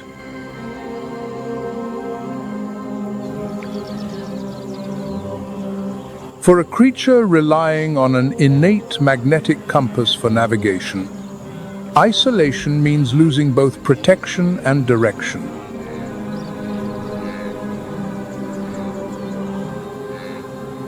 Scientists believe they sense the Earth's magnetic field to guide their epic migrations. Isolated, the calf faces not just a predator, but the disorientation of a vast, overwhelming world.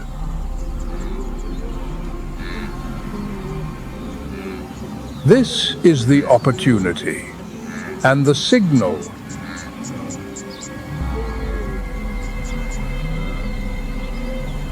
Without a roar or a bark, the pack surges forward like a sudden, invisible gale.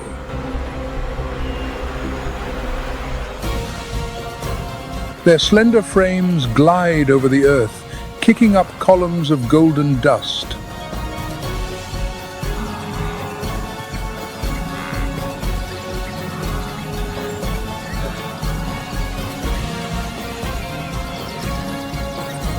The group tightens the noose.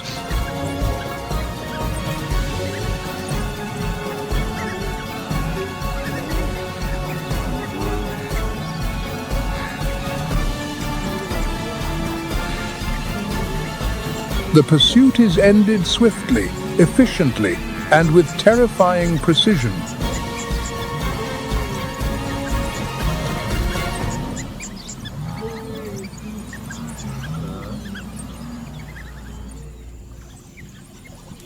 The entire pack gathers around the fallen prey. There is no quarreling, no jostling for position.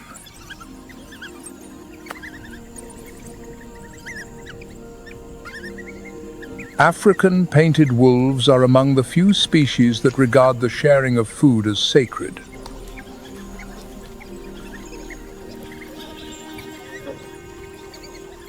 In a land where life balances precariously on the edge, such solidarity is the key to their endurance.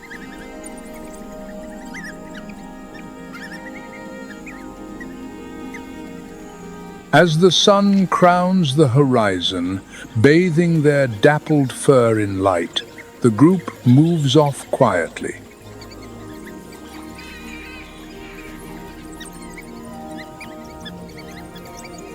A new day has begun, laden with risks, opportunities, and untold stories.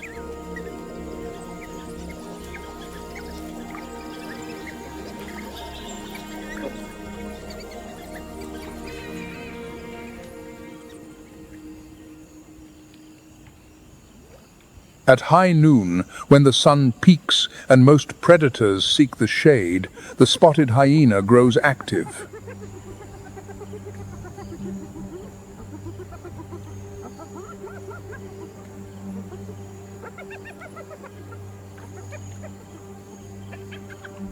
Spotted hyenas live in matriarchal clans, where the adult females hold absolute dominion.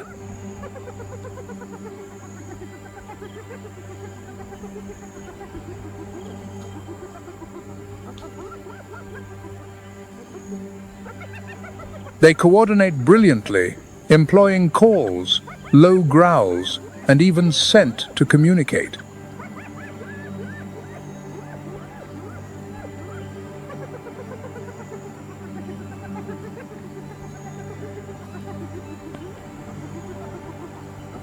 Their bite force is immense, allowing them to pulverize bones that many other species simply abandon.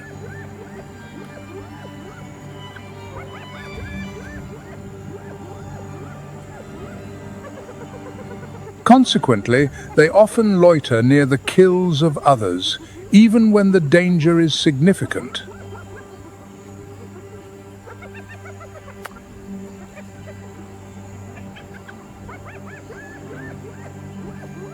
By day, they easily spot cheetahs with their kills, as cheetahs must rest after high-speed sprints.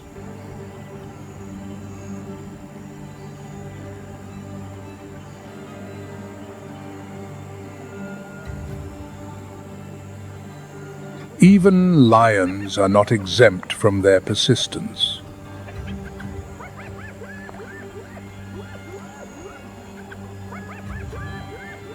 Lions are the hyena's greatest rivals. Yet by day, if a lion is weary or alone, hyenas may intrude.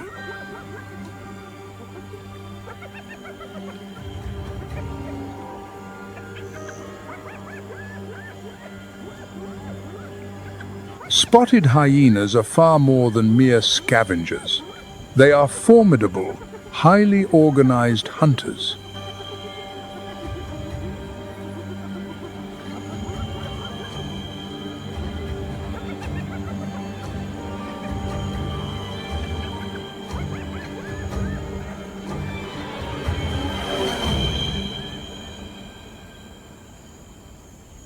Not far from where the hyenas gather, a leopard emerges silently from the scattered trees.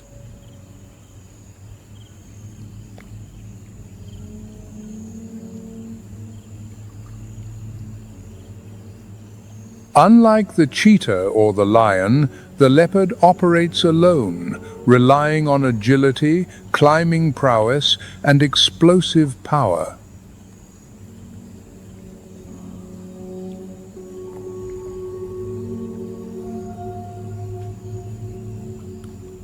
Leopards favor areas of dense thicket, rocky outcrops, or large, sturdy boughs.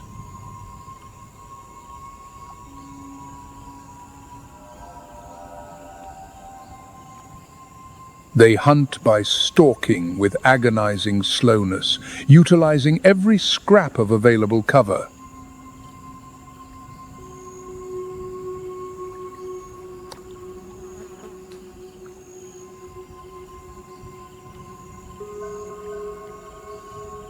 Today, its target is a troop of baboons foraging near a rocky escarpment.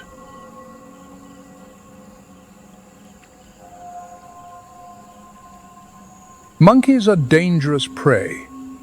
They possess long canines, live in groups, and react with lightning speed.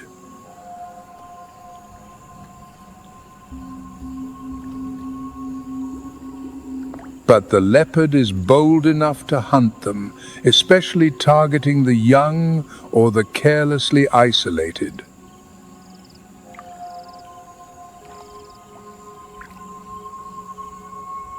The leopard lies low in the grass, observing every nuance of the baboon's behavior.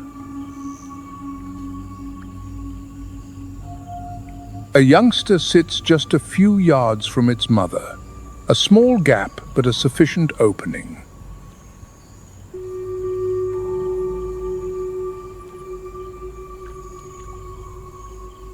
The leopard flattens its body and snakes forward through the stalks.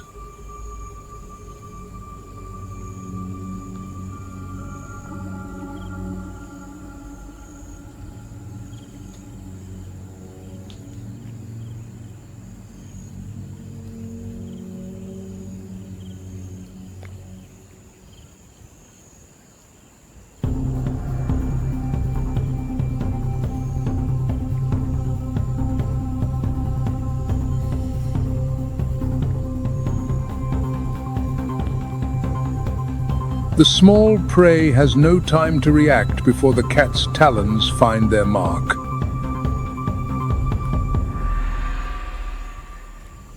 With immense strength, it drags the carcass to a nearby tree.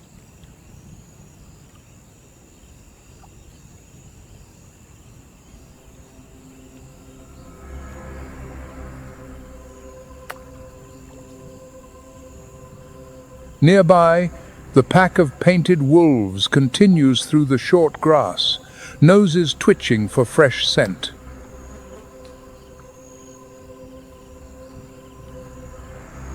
It is now late afternoon, the hour when their hunting efficiency is at its peak.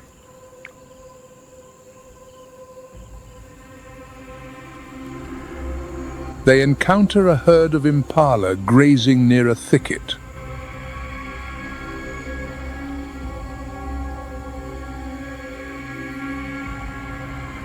Impala are fast and nimble, yet they are prone to panic under the pressure of a relentless chase.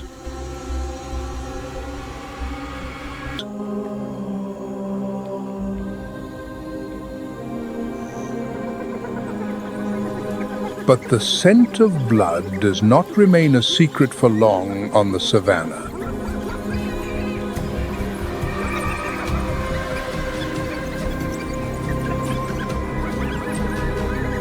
A clan of spotted hyenas quickly detects the kill. They emerge from the tree line, ready to challenge the wolves. The painted wolves immediately prick their ears. The impala hunt was a success, but the meal belongs to another.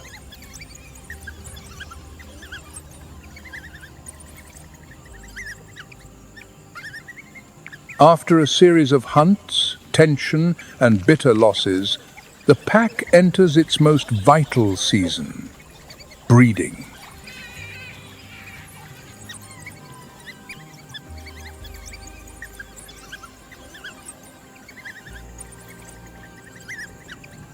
This is when the rhythm of the entire pack shifts.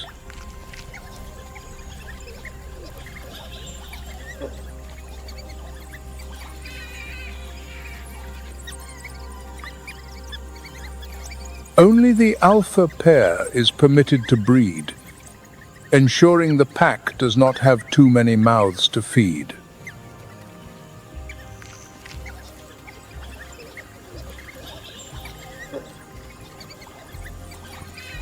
When the pups are born, each weighs just a few ounces, eyes sealed shut and entirely dependent on their mother.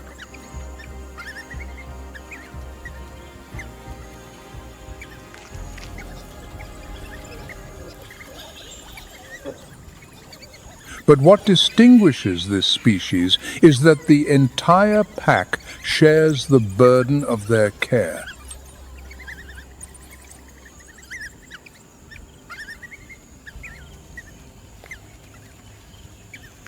Males, non-breeding females, and even yearlings all participate in nurturing the pups.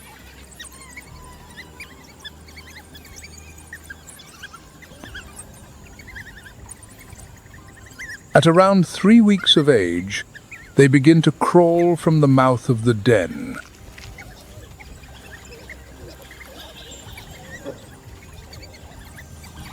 Their movements are still clumsy, yet they are remarkably active, nipping ears and practicing their chase.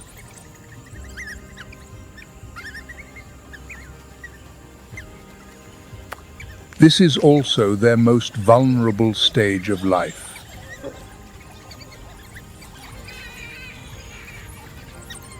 Any unusual sound sends the pack into an immediate defensive ring around the burrow.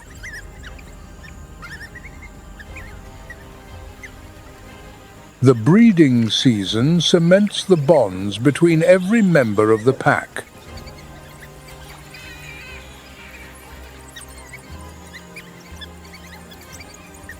Each individual contributes to the new generation, a fundamental factor in the painted wolf's survival.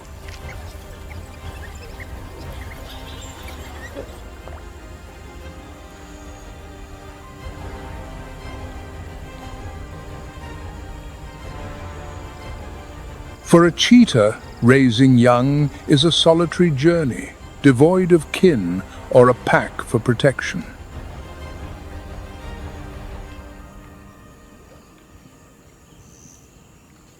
Every critical decision rests solely on the mother's shoulders.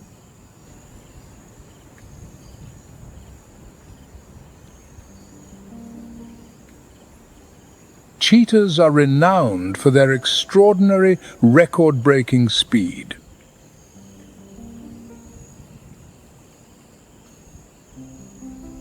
They are the fastest animals on land.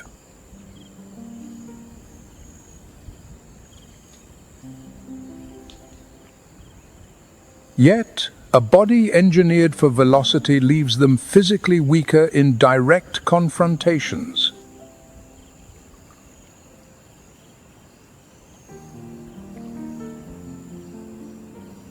Thus, the secret to motherhood is not just hunting skill, but the mastery of avoidance.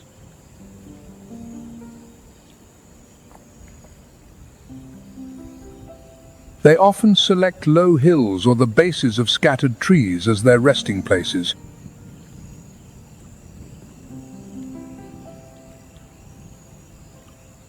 Cheetah cubs possess soft grey coats with a silver mane along the back, mimicking the look of a honey badger.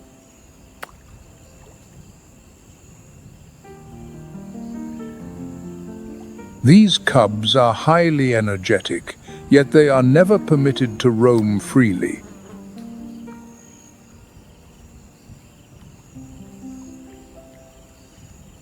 They learn the art of the hunt through the simplest method, imitating their mother.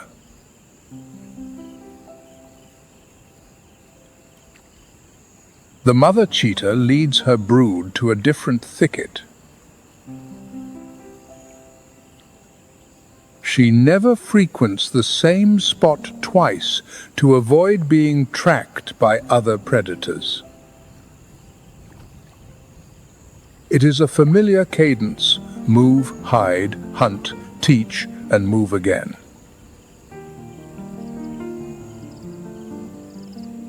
There is never a moment of true safety, yet through this strict cycle, the cub's chances of survival improve daily.